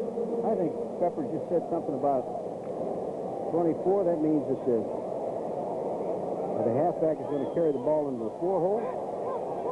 3rd and 14. Let's see. For the fullback, yes, in the 4 hole. There, that's what it is. And Quarles just gets across the 5 and out near the 10. And Rick Parker's going to have to kick it away. And Kelly and company will get the ball again. And remember, punting from his own end zone, it was just about like this when San Antonio punted last week to Gerald McNeil, who was in about the same spot on the field, about his own 45, and McNeil returned it all the way, only to have it called back. That man is fast. Well, they've got Memphis tightened up. Now, he may have a chance for a good return here. Inside the 40, there's a quickness we told you about. There he goes! Touchdown! Whoa! You're going to have to run this in slow motion. Replays are, but you have to because McNeil ran about 40 yards in about 3 seconds. That's what people chase him. He got some excellent blocks down the sidelines, Jim. but he caught this ball. It was a short kick. He catches it on a dead run, 42 yards. Now watch him move to the outside. There's a good block there. That's Fowler getting a block, an excellent block downfield, and then he's going to pick up another blocker downfield, number 83, Corbell, who blocks the punter, and it's all over. You could just see it coming. Oh, it happened last week. A little bit different route, but the result was the same, and there was a flag on the play. And when the line drive punt came up, you just knew that McNeil with a head of steam was going to get a lot of yardage, and he got them all. Here we are, 10 and a half minutes to go, third quarter, 31-0 Houston.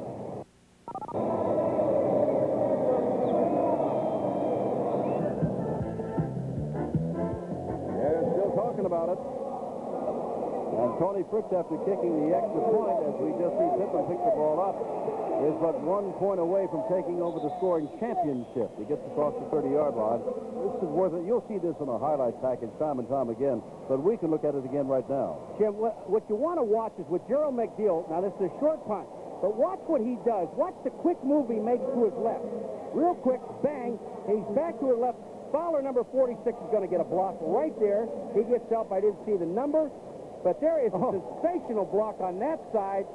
Is there a 76? No, there isn't, so I don't know who that was. That's blurred. But here goes McNeil down the sideline, and Corbell gets a block on the punter that puts McNeil in the end zone. That's just outstanding work on a punt return team. From the 32-yard line, first down, Johnson. Falls over Pittman. Falls over Pittman. And look at him yelling at Pittman. You're right. He's saying, hey, I've got enough trouble getting back because the blitz is on to my outside, and then I got to fall over a back that doesn't get out of the way. Pittman's got to get out of his way in a hurry. They do a cross-action, play action here. Take a look at number 54 coming in on Anthony Brock again. Here's where he hits Pittman, but Brockman would have been there because they wouldn't have been able to get anybody outside to block him. A loss from the 31, back to the 24.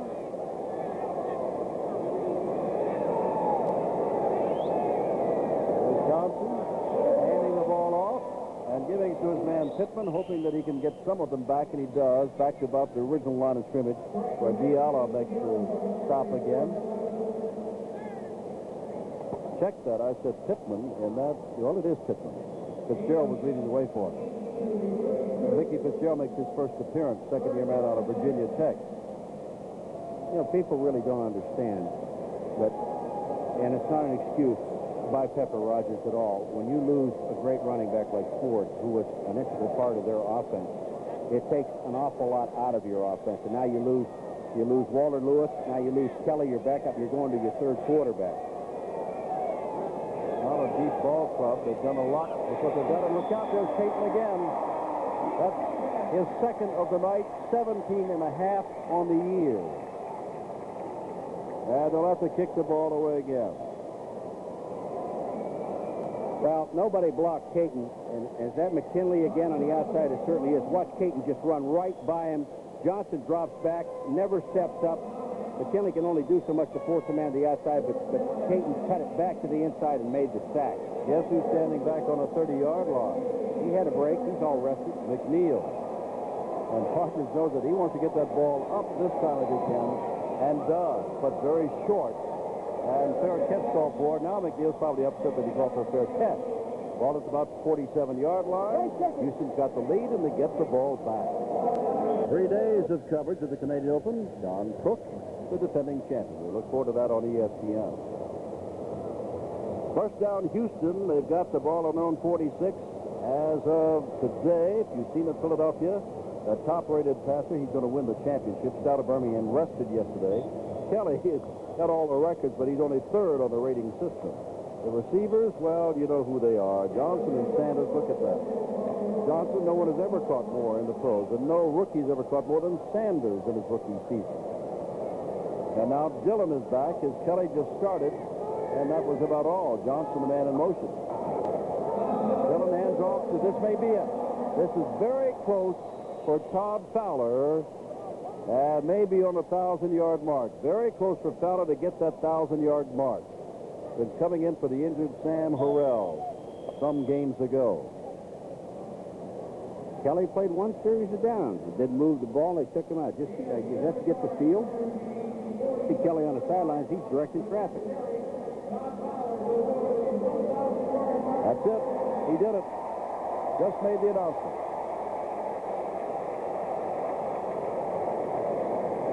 That'll pump him up a little bit more. Oh, their accomplishments and their records are something else. Throw the ball out here, and Richard Johnson does not get it. A hurried throw by Dillon, and it is going to be third down and short yardage. 7:13 to go, third quarter, 31-0. Gamblers have been in control from the outset. Memphis had the ball, fourth and inches to go, tried a pass in the end zone, and Johnson overthrew his tight end Van Heflin, and that's as close as they have come.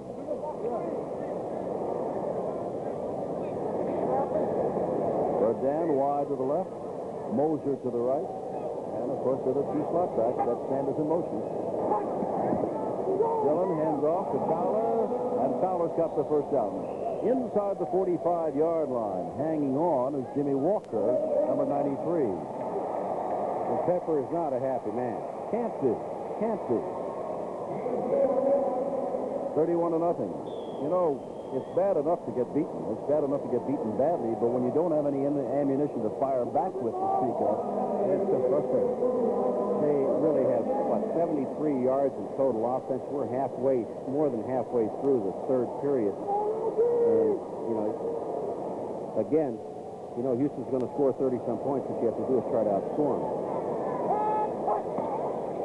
Dillon puts it out to the sideline. Sanders, and he'll be bumped out of bounds over there by Leon Williams, number 29. I had a feeling that time Dillon just threw the ball without even looking, knowing Sanders was going to be there. 6:25 left. Well, we'll tell you again, the playoff picture Saturday, New Jersey at Philadelphia, Michigan at Los Angeles. Then Sunday, Tampa Bay at Birmingham, Arizona at Houston. Then they'll play the conference championships on the weekend of July 7th and 8th. And then on the 15th, down to Tampa. Site of the NFL Super Bowl will be the site of the USFL championship. Second down and a yard after that last chance. Dillon can run if he can get away, and they're going to call that in the grass of Reggie White, who's moved inside, had some problems early on, but lately has been playing very well, thank you, as a tackle. Reggie White. All right, here's Dillon going back. He gets an excellent block on the outside by Fowler right there. Look at this block by Fowler. Not only can he run, but he also can block. And you're going to see Reggie White put that one paw in there, and they blew the whistle just at that point. Terry Love checks in. The defensive backfield of Memphis. Ball at the 46-yard line of Memphis. Third down and 12 to go.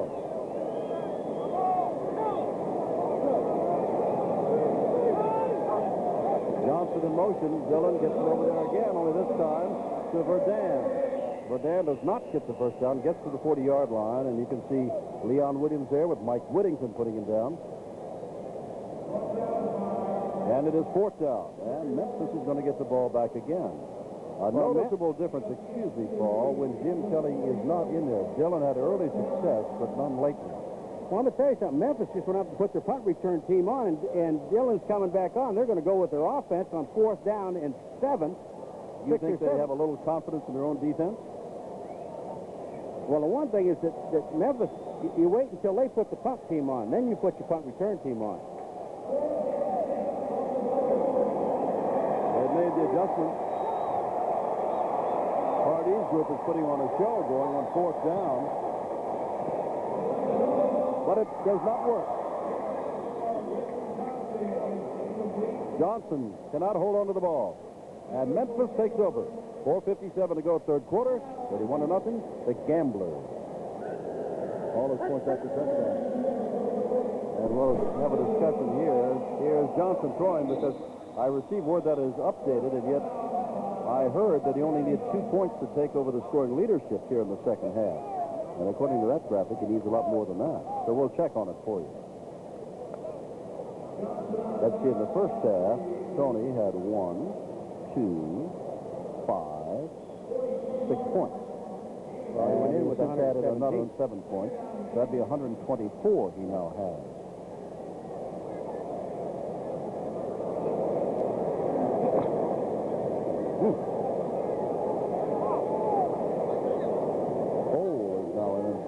offensive line. Second down and 8.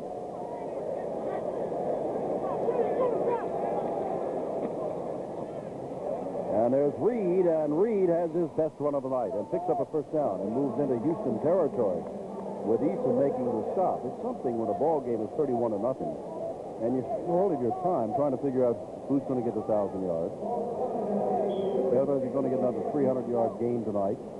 They've had 9 of them already, passing the ball, but obviously they won't with Kelly on the sideline. Sanders' rookie record, Richard Johnson's overall record, Todd Fowler hitting 1,000. We're in the cleanup position for next year's press book. Kelly's going to have about 8 pages in their press guide next year. I wonder how many people, if any, will be using some or all of a run and shoot offense. There's Johnson. It's the ball and to nobody. Knocked down with Quarles coming out of the back. Check that, Mickey Fitzgerald coming out of the backfield. Jim, there's got to be there should have been a penalty on the play. Mike Hawkins hit Fitzgerald coming out of the backfield. I mean, he knocked him flat on the ground before the ball even got there.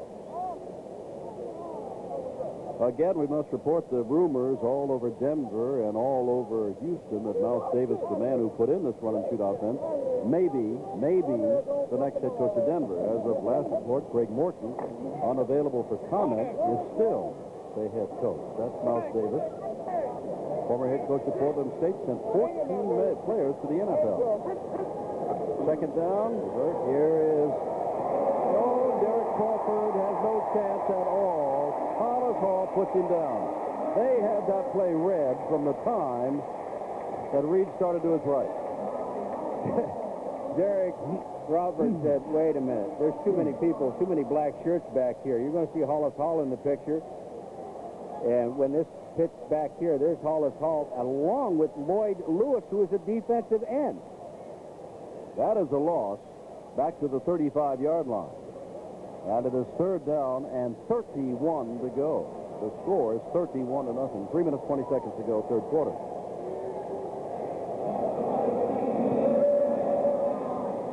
And there's Johnson. He's going to go down. I tell you what, I said it in the first half, and I don't mean to be facetious or anything else, but the way Memphis supports and believes in its team, and well they should, because they've not been doing it with mirrors, but with not a great deal of talent, but with a lot of desire. If I were the USFL schedulers, and I'm not, I would send Houston to Memphis next year and watch them pack that bowl and see what a 1985 Showboat team could do. McNeil is deep on his own 30. Partridge on fourth down and 37. I'm going to call for a fair catch here. Flag is down, and McNeil goes out to 45. Flag is down way downfield, and it might be that way downfield there was an illegal block or clip thrown down there. Reggie Bonner. By Reggie Bonner, one of the defensive backs playing on special teams, number 41. You know what's a shame about the illegal block from behind, Jim, is the fact that McNeil already was by. Here it comes here. Just see Bonner blocking right here. Now take a look. He's got to get his head in front, but you've got to understand something. McNeil's already by him, and one hand's not going to bring this little man down. That's Crane Buell that he illegally blocked. Illegal contact above the waist during the return, number 41. First down. Ball is on the 28-yard line. First down and 10, and we'll come back to the Astrodome after this pause. Last game of the season from happy memories. The Showboats stick back with them. We'd like to thank all of the public relations directors of all the teams of the USFL that have helped us, and we'll just say, let's start with DJ Makovitz of Houston and Tommy Horton of Memphis, who are here tonight. They've all been of great quality and of tremendous help. First down and 10, Houston from the 28-yard line. Baruch, the man in motion. And now they're going to flip it back to McNeil and see what he can do. And apparently he's going to do a lot. He's got a first down at least. As he comes all the way out before he is put down by Steve Bearden, the defensive end. Now there is something. McNeil weighs 140. Bearden weighs 240. You know what Houston's doing? Take a look at this play right here now. Here comes a little down in the flip back to McNeil. Now Bearden is on the outside. He's going, whoa, wait a minute, I made a mistake. Here comes McNeil coming back, looking for some blockers downfield. He's got the Bearden made a great play to come back. They are giving the Arizona Wranglers an awful lot of things to think about, James. And I'm sure they're watching in the Tempe area, Phoenix, Scottsdale tonight. And there's Harrell stepping through a couple of would-be tacklers and gets to the 45-yard line. Less than 2 minutes to go in the third quarter. By the way, Houston, and they may not do it tonight, has not shut out a team. And we told you about the injuries to members of the Memphis Showboats team, but still a shutout is a great way to start your playoffs, especially when you've got the home field advantage. I just think of the words of Pepper this afternoon. We're going to go after them. It's going to be a tough game, and think about our schedule as opposed to Houston's schedule. And it just did not work out the way Pepper thought it was going to work out. Well, recently they played Birmingham, Tampa Bay twice, Oakland when they're on a streak. They play some tough teams. Here's Dillon. What is he going to do? Todd's going to run it is what he's going to do, and better get out of bounds. And does get out of bounds. Shy of the first down. A man that was pursuing him was Craneview. Look at this. They haven't done that much in the third quarter, Paul, meaning Houston. Only 30 yards in total offense in the third quarter. But the Showboats, who were up in the 80s by being sacked and thrown, are down to 60 total yards gained. 60 yards gained, and we're almost through the third quarter. Gives you something to think about, doesn't it? 60 yards. I mean, the way this is going, unless Memphis breaks a couple of big ones, they could go out here with under 100 yards total offense. Moser in motion, and now Dillon calls timeout. He was down to 1 second, Jimmy had to call timeout. We're in the Astrodome at a fair crowd on this last Monday night game, this last game of the regular season of the USFL. Todd Dillon, in relief of Jim Kelly, goes off. And this is our last game, Paul. I know that you are going to see each other later on next month for a game that will be talked about later, but involving USFL, not a championship after the season is over. But Bruce Connell has been our producer throughout these Monday nights. Mark Payton, our director, we thank them. And, of course, the associate producers, Will Belsky and Jim Rosenberg and Al DePardo. Al D, our Chiron operator, all of whom have helped us and put up with us. And here we are through 4 months together. Well, they've done a incredible job. What you wanted to say is nice try, guys. No. They've been super. We've had some great shots. It's a great replay. 1:10 to go, third quarter. Houston in charge from the very beginning, where in less than 4 minutes they jumped up to a 14-0 lead, and they now lead by the score of 31-0. You got the old Phoenix cough, huh? Well, that dust is still with me. They had some dust storms yesterday as we left there after the game Saturday night. Got hot, and I think that I brought about 3 pails full of dust in the back of my throat from the Scottsdale area. Stampede. Ball is on the 47-yard line, as we said, and Dillon is now ready. It is third down and 2 yards to go.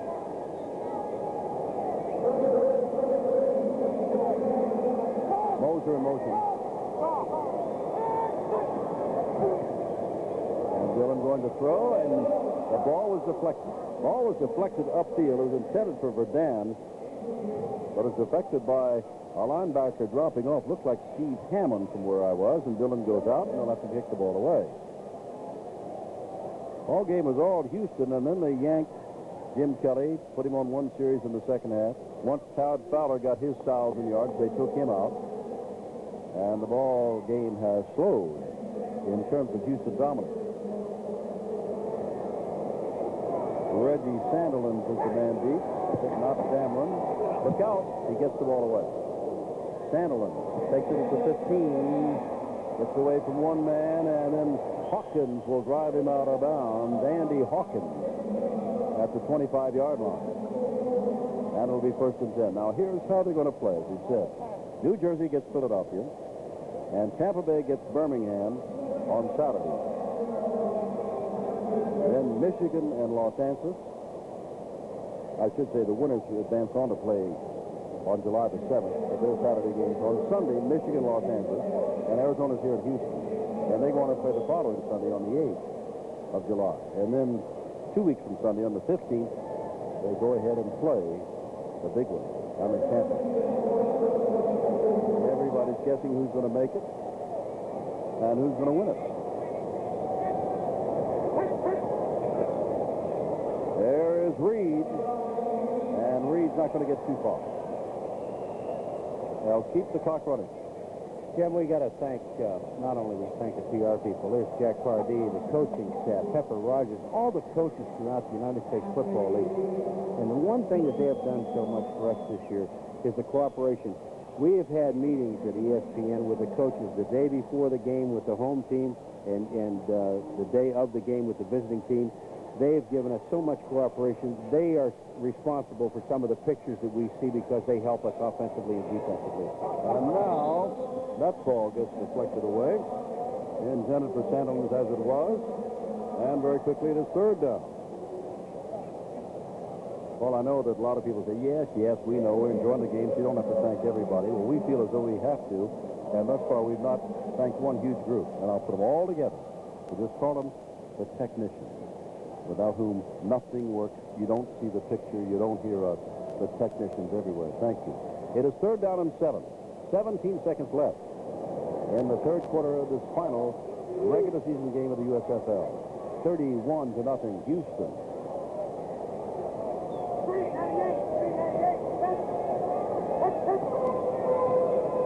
Johnson. That's not good enough, is it? Now, see, they had gotten up to 63 yards, but now they've lost 4 yards, so they'll drop below the 60-yard mark in total yardage. Jim Lewis makes the tackle, but when you see a play like that and the quarterback drops back, not only is there a lot of pressure by the defensive line, and the one thing you have to keep in mind, the defensive secondary, they have everyone covered. When there's no place to throw the football, the quarterback has to eat the ball. It's an easier job for the defensive lineman. And the third quarter is over before they get this punt away. Third quarter's over. It is all Houston, who've already won their Western Conference Championship in this their expansion year.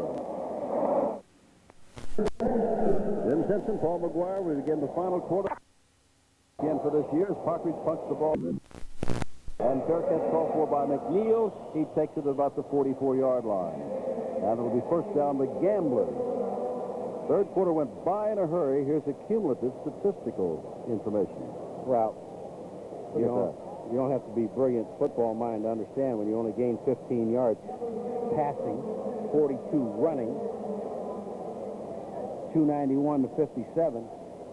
This is a low pass mark, really, for Houston. But remember, Jim Kelly did not play much of the first half and only a single series of the second half. And they took out Johnson and Rogers. Sanders, rather. It's just an awesome offensive ball club. Someone knows how to shut them down. Houston defense has some problems, but they're not had tonight because of injuries to Memphis. There's Dillon putting it out here, and yes, sir, caught fumbled by Corville, and they're jumping on it because that is a completed pass. Corville got knocked silly, Jim, and ends up with the ball again. He gets a shot. The ball goes down. I think the man that hit him was Jerron Major, number 27. We'll see here. Corville goes down. This pass is right on target. Take a look at it. Watch the shot. Is that Major right there, 27? Yes, sir. Yes, it is. Now, watch what happens. Corville's not going to... Here comes the ball. He really doesn't have any idea where he is right now. The ball's going to get knocked back. And Bussy, number 8, the ball comes back to Corville. He said, hey, look at this. There it is again. And the ball is at the 24-yard line. Completed pass, fumble, recovery. McGee wide to the right. Verdun to the left. And Corville in motion. And there goes Harrell, and Harrell gets inside the 20-yard line. They put Corville in motion. Not only we made a run out of the stadium. That lasted. You know, it's got to be frustrating for the defensive backs. You know, you've got, first of all, you start with Sanders and Richard Johnson and McNeil and Moses. Now, all of a sudden, Jim, you come back and you got some more little people running around out there. You got Verdun, Bruce, McGee. There's so much Corville. There's so much speed in those outside receivers, and they only have outside receivers, no tight end. As Dillon, crossing pattern intended for Moser, but threw it behind him. I think that's an excellent point, Jim. They carry 8 receivers on the team. 8 wide receivers, basically. Even though Richard Johnson wears a 22. But they're all little people, and they run all day long. Here they come, off the line. There's Moser there. Oh. And when the defensive backs can grab you by one hand and not let you fall down, that's Vic Minor. You know they're not very big. Well, Greg Moser's the biggest. He's 6 feet tall. He's the biggest. Then you got 1, 2, 3 at 5'8", 1, 2 at 5'9". There's Dillon looking across the middle again, unable to hold on to the ball as Mark Farouk. And he took a shot or two in there, didn't he? And now it is 4th down. And Tony Fritz, I'm sure, is coming out and will try to get his numbers again on his quest to take the league lead in scoring. Because here comes 3 more, perhaps. And as you can see, he's 5 for 8 in this distance. This will be a 37-yard attempt.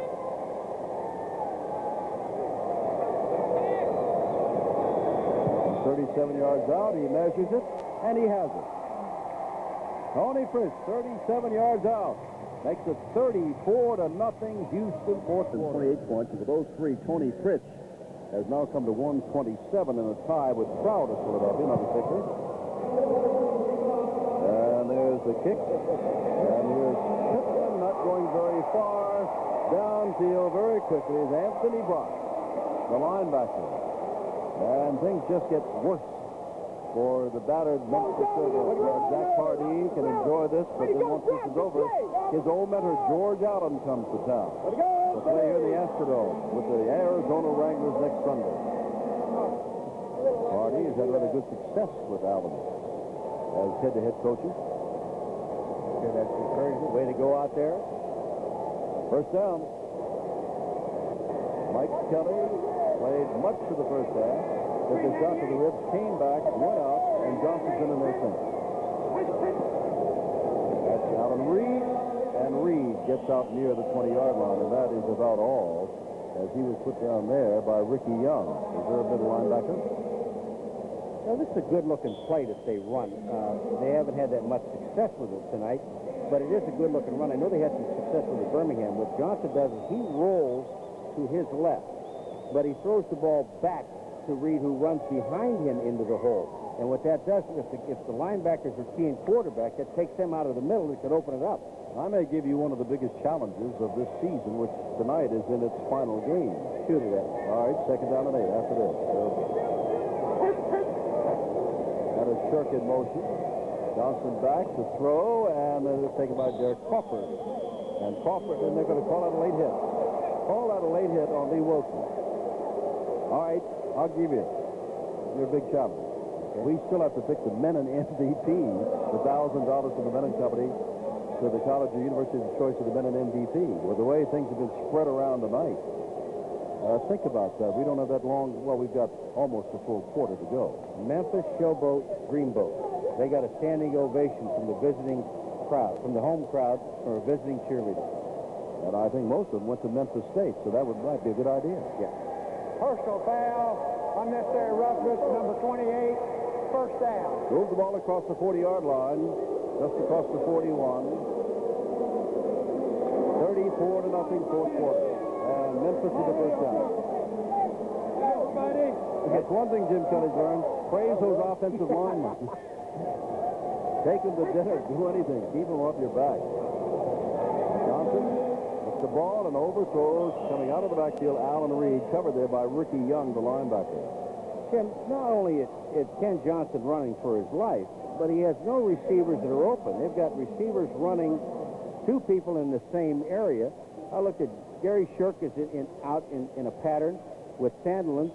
They're both in the same area on the outside. You've got one man going deep, covered by 2 people, and they try to throw it to a back. Alan Reed coming out of the backfield, who's covered by a linebacker. They send Cormac Carney, who's caught 1 ball tonight, wide to the left, Crawford to the right.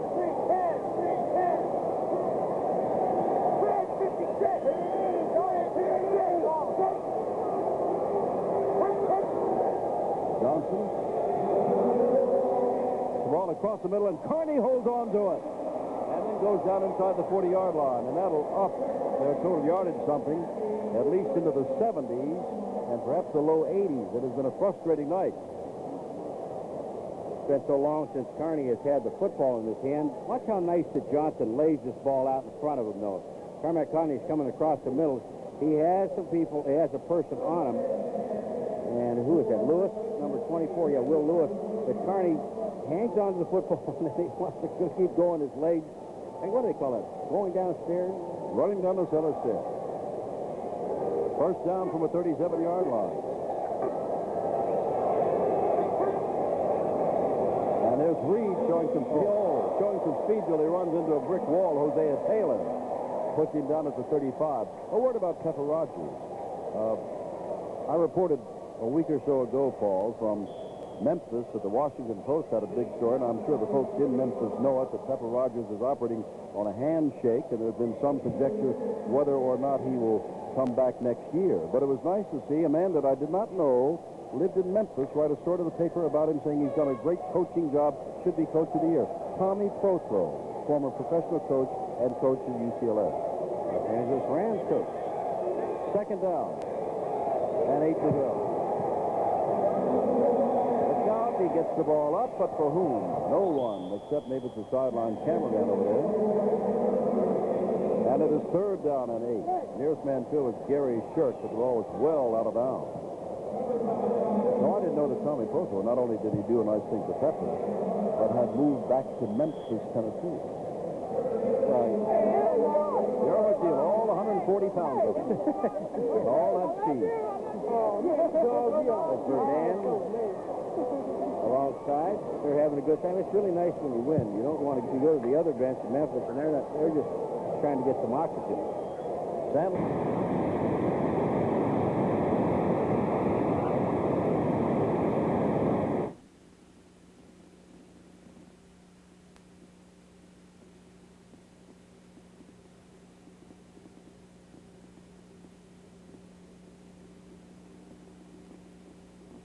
Catch on this drive. Put the ball at the 20-yard. Third down and 5. Problems to rushes. Thankfully, now let's go back to the Astrodome for the remainder of our last USFL game of the season. Jim Simpson, Paul McGuire, the Gamblers leading 34-0. First down Houston from their own 34 after Varner's interception, and that is Reggie's first of the year. Todd Dillon remains the quarterback. Gerald McNeil is back in. And again, we apologize for the lack of picture, and as you well know, we are working to get it back. Corville in motion to the right as Dillon drops straight back.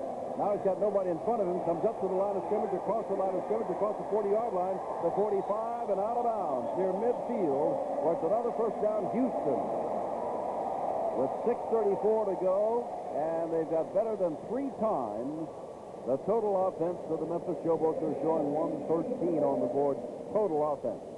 Yeah, I know they don't have the picture, but Brett Williams, number 63, the defensive lineman, the tackle. When Dillon rolled out, here's a man who played a long game, and now you're into 6 minutes and 30 seconds left to go, Jim. He chased Dillon all the way down the field and still got a hand on him as he was going out of bounds. The Dan comes to the left. Moser goes to the right. Burrell is the lone setback. As Corville goes in motion to the right, 3 receivers on the right side, but they throw it back to the left of Verdan. Verdan stepping around and moving backwards at the 45-yard line. Finally gets to about the 44-yard line, a pickup of 6 yards, and it'll be second down and 4. Thrown out of bounds by Leon Williams. Stopping the clock one more time. Very frustrating night for Memphis.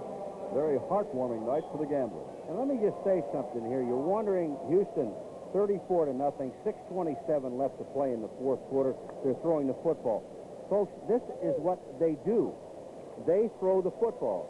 And when you take away the pass on him, that means that Fowler's going to carry the ball. That's why he has 1,000 yards not starting the season. But right now, they're doing what they do best, and that's throw the football. Second down, and Dillon drops back to throw it again. Out of the backfield, he's got a man, but he can't hold on to it, and that is Mark LaRouche. Incomplete at the 42-yard line. Took quite a hit from Vic Miner over there, the strong safety. And it is third down. And again, the clock is stopped in this 34-0 ball game. Well, quite a sense of accomplishment. Memphis won 7 games. And there were those that did not think they might win any. And, of course, that really went to San Antonio. And San Antonio surprised a lot of folks, too, with how well they played under Gil Sankey. They also won 7 games. But Houston to win the conference championship, to roll up all these records, nobody that I know of at this moment says that they thought that could happen.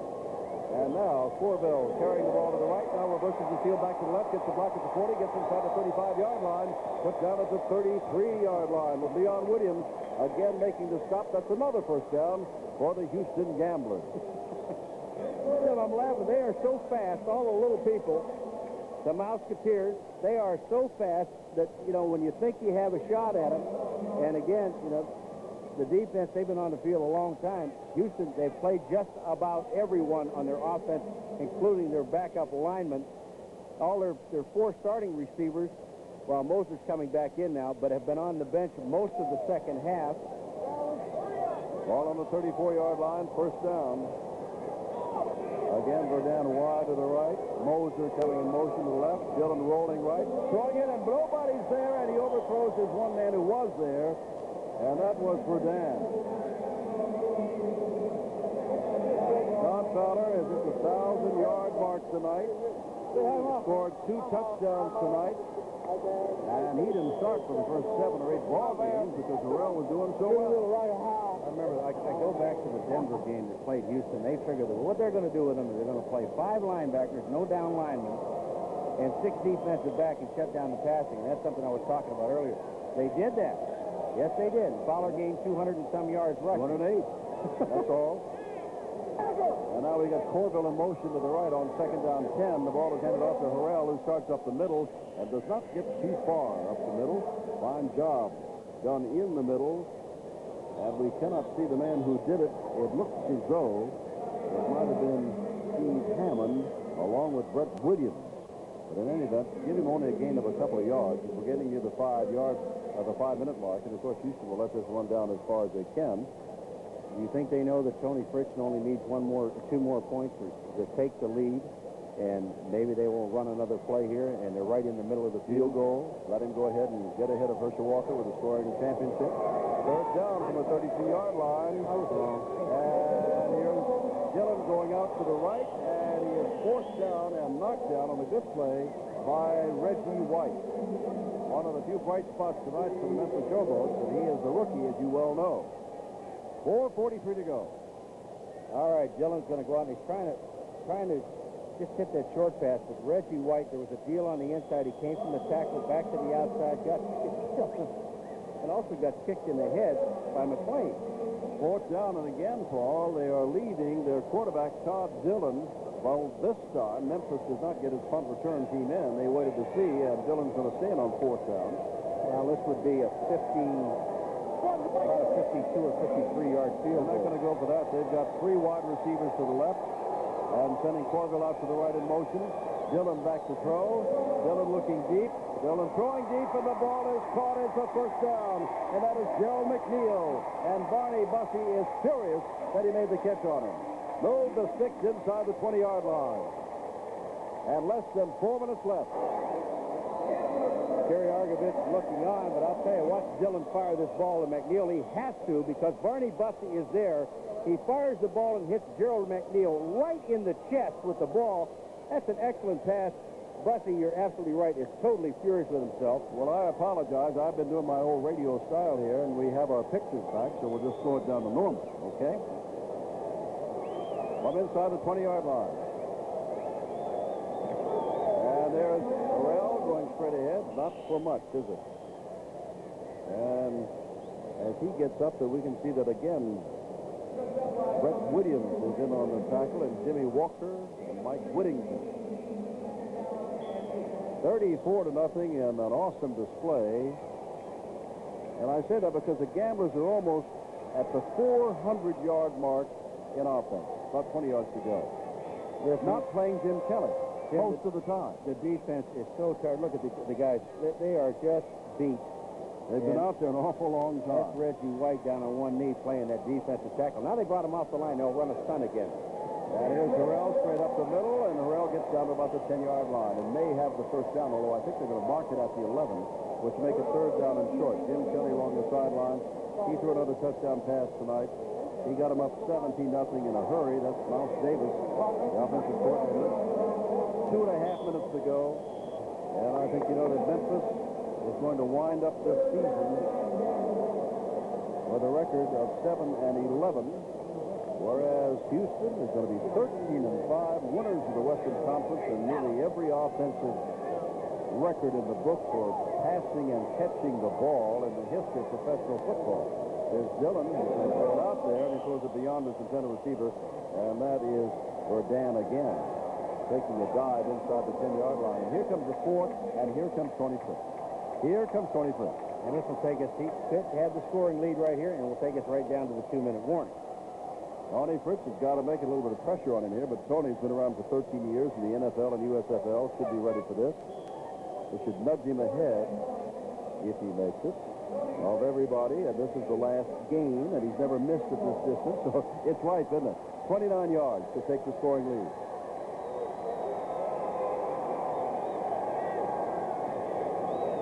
From 29 yards out, did he get it? Yes. He got it. It is 37-0, and he is the leading scorer as he takes off his hat and shows that shiny head to the crowd. He doesn't care. He is the scoring leader. 8 for 8. Just take a look at Tony Fritz. He'll tell you right now. Is it there, Tony? Yes, indeed it is. How about that? Everything has happened. Coming up, roses for the Houston Gamblers tonight, and all year long with their offensive squad. Todd Fowler that we have selected him as our minute MVP, and he said, you got to be kidding. But he did score 2 touchdowns leading up to the quick 24-0 lead early in the second quarter, and he got enough yardage to go over the 1,000-yard mark. Of course, we could have gone with Johnson setting a record, or Sanders with a rookie record, or Kelly with his 44th touchdown pass, or whatever, or the defense, the entire defense, which is shutting out Memphis, but we gave it to Todd Fowler. Memphis working on trying to avoid being the first team to be shut out. The pass is complete to Allen Reed, and Reed gets out across the 20-yard line. And in the last 2 minutes, that stops the clock with 1:44 to go while they move the sticks. So as everybody's talking about the offense and what it has done, the defense is going to go into that locker room and say, hey, we did a pretty fair job ourselves. And we've got an injured player down.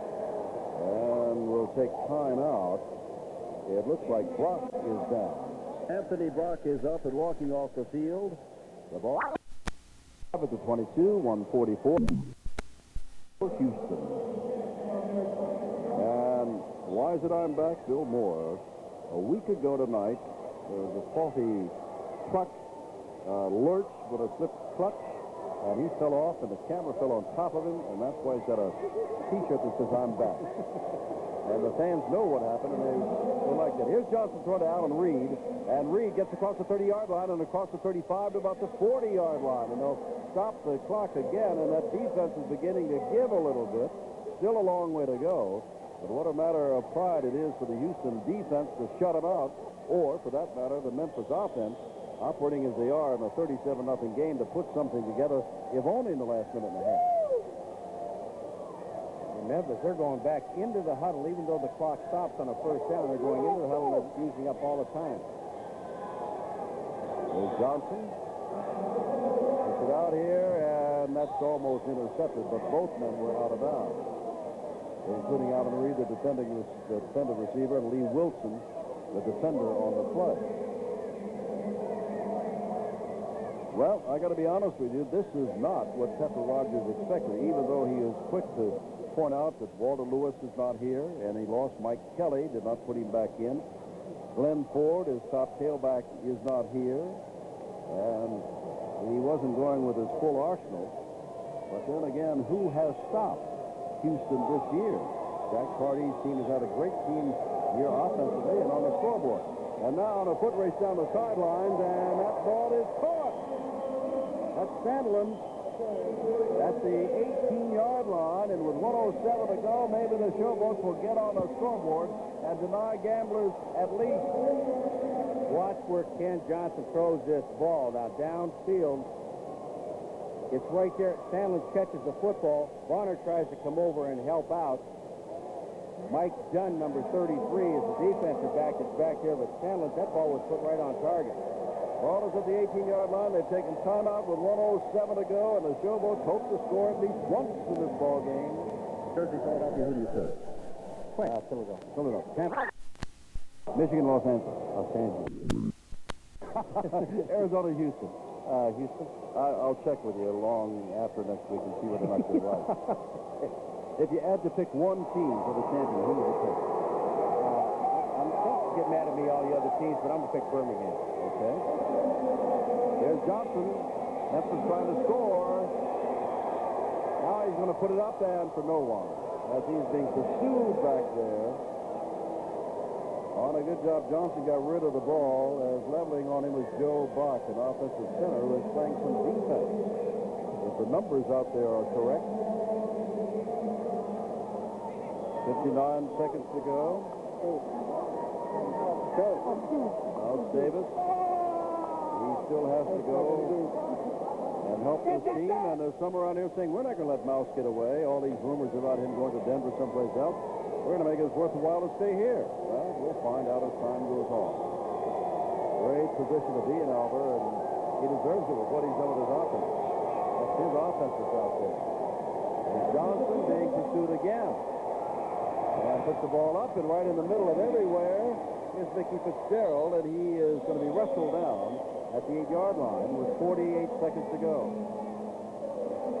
And now they've got 185 yards before that run, so that should get them close to the 200-yard mark and make them look respectable in the yardage game. Time is called. Gamblers have almost 400 yards.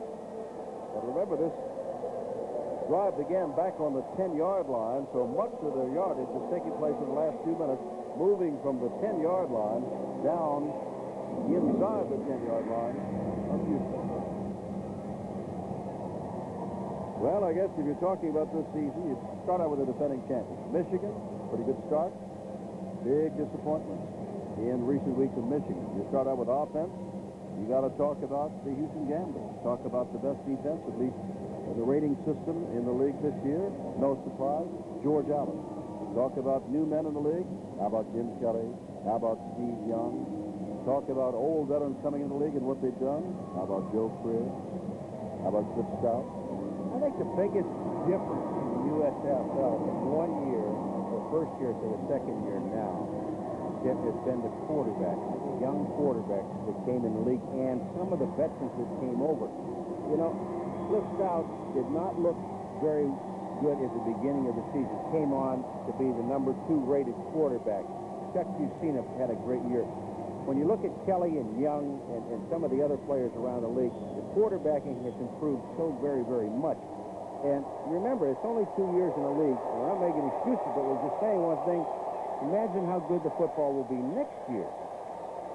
Well, you can't say that they'll go back because they've made great strides forward, and I'm just anxious to see how far forward they go. Remember, we have just signed a new contract for 3 more years to bring you the USFL on ESPN. So we'll be able to watch its progress and which direction it takes. Up the middle, but nowhere to go. Close to the touchdown goes little Alan Reed. And that's going to continue to run the clock down. 36 seconds to go. Memphis does have a timeout left. They got the ball on the 5-yard line. Meanwhile, Houston is trying to stave off a score they would love to have. A shutout. They haven't had one in their brief history of just one season of play. There's Johnson back. Johnson looking. Johnson putting it in the end zone and beyond the outstretched arms of Anthony Jordan. And 13 seconds to go and 3rd down. And look at this. Kiki Diallo's coming back in. Easton's coming back in. They are putting the top people back in. As Tony Fish says, I got the scoring lead. Nobody can take that away from me. But Houston is going to put some of his top men in there because they don't want Memphis to score. But they still have Joe Buck. who is an offensive center playing defensive end, and he's got to be a throw first. There's Joe in your picture, number 52. He almost got to Kent Johnson a couple of plays ago. He's teeing off from the outside. He likes that position where now you don't have to hold. They have to hold you. 3rd down and 5 to go. Crawford, the man in motion. Memphis still trying. Johnson looking. Johnson in trouble. And down he goes. He's in the grass. That takes it back to the 14-yard line. And that is Mr. Box, the offensive man who on our depth chart is not listed on defense at all, but rather as a 3rd-string center. And he's playing defensive end. They're going to kick a field goal here just to get on the board. Get on the board and prevent Houston from getting the shutout, apparently.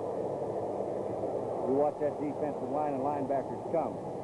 Now, do you think they're going to kick the field goal, or do you think they're going to do something other than that? They want the sure 3 just so they can say they were not shut out in the final game? To give yourself something for next year to say, hey, we can't score on them, even if it's in the latter part of the game, Jim. 6 seconds to go. It's a big thing to go home and say, hey, we didn't score a point in the game. 28-yard field goal attempt by Alan Duncan. Fans are on their feet. They don't want him to score it.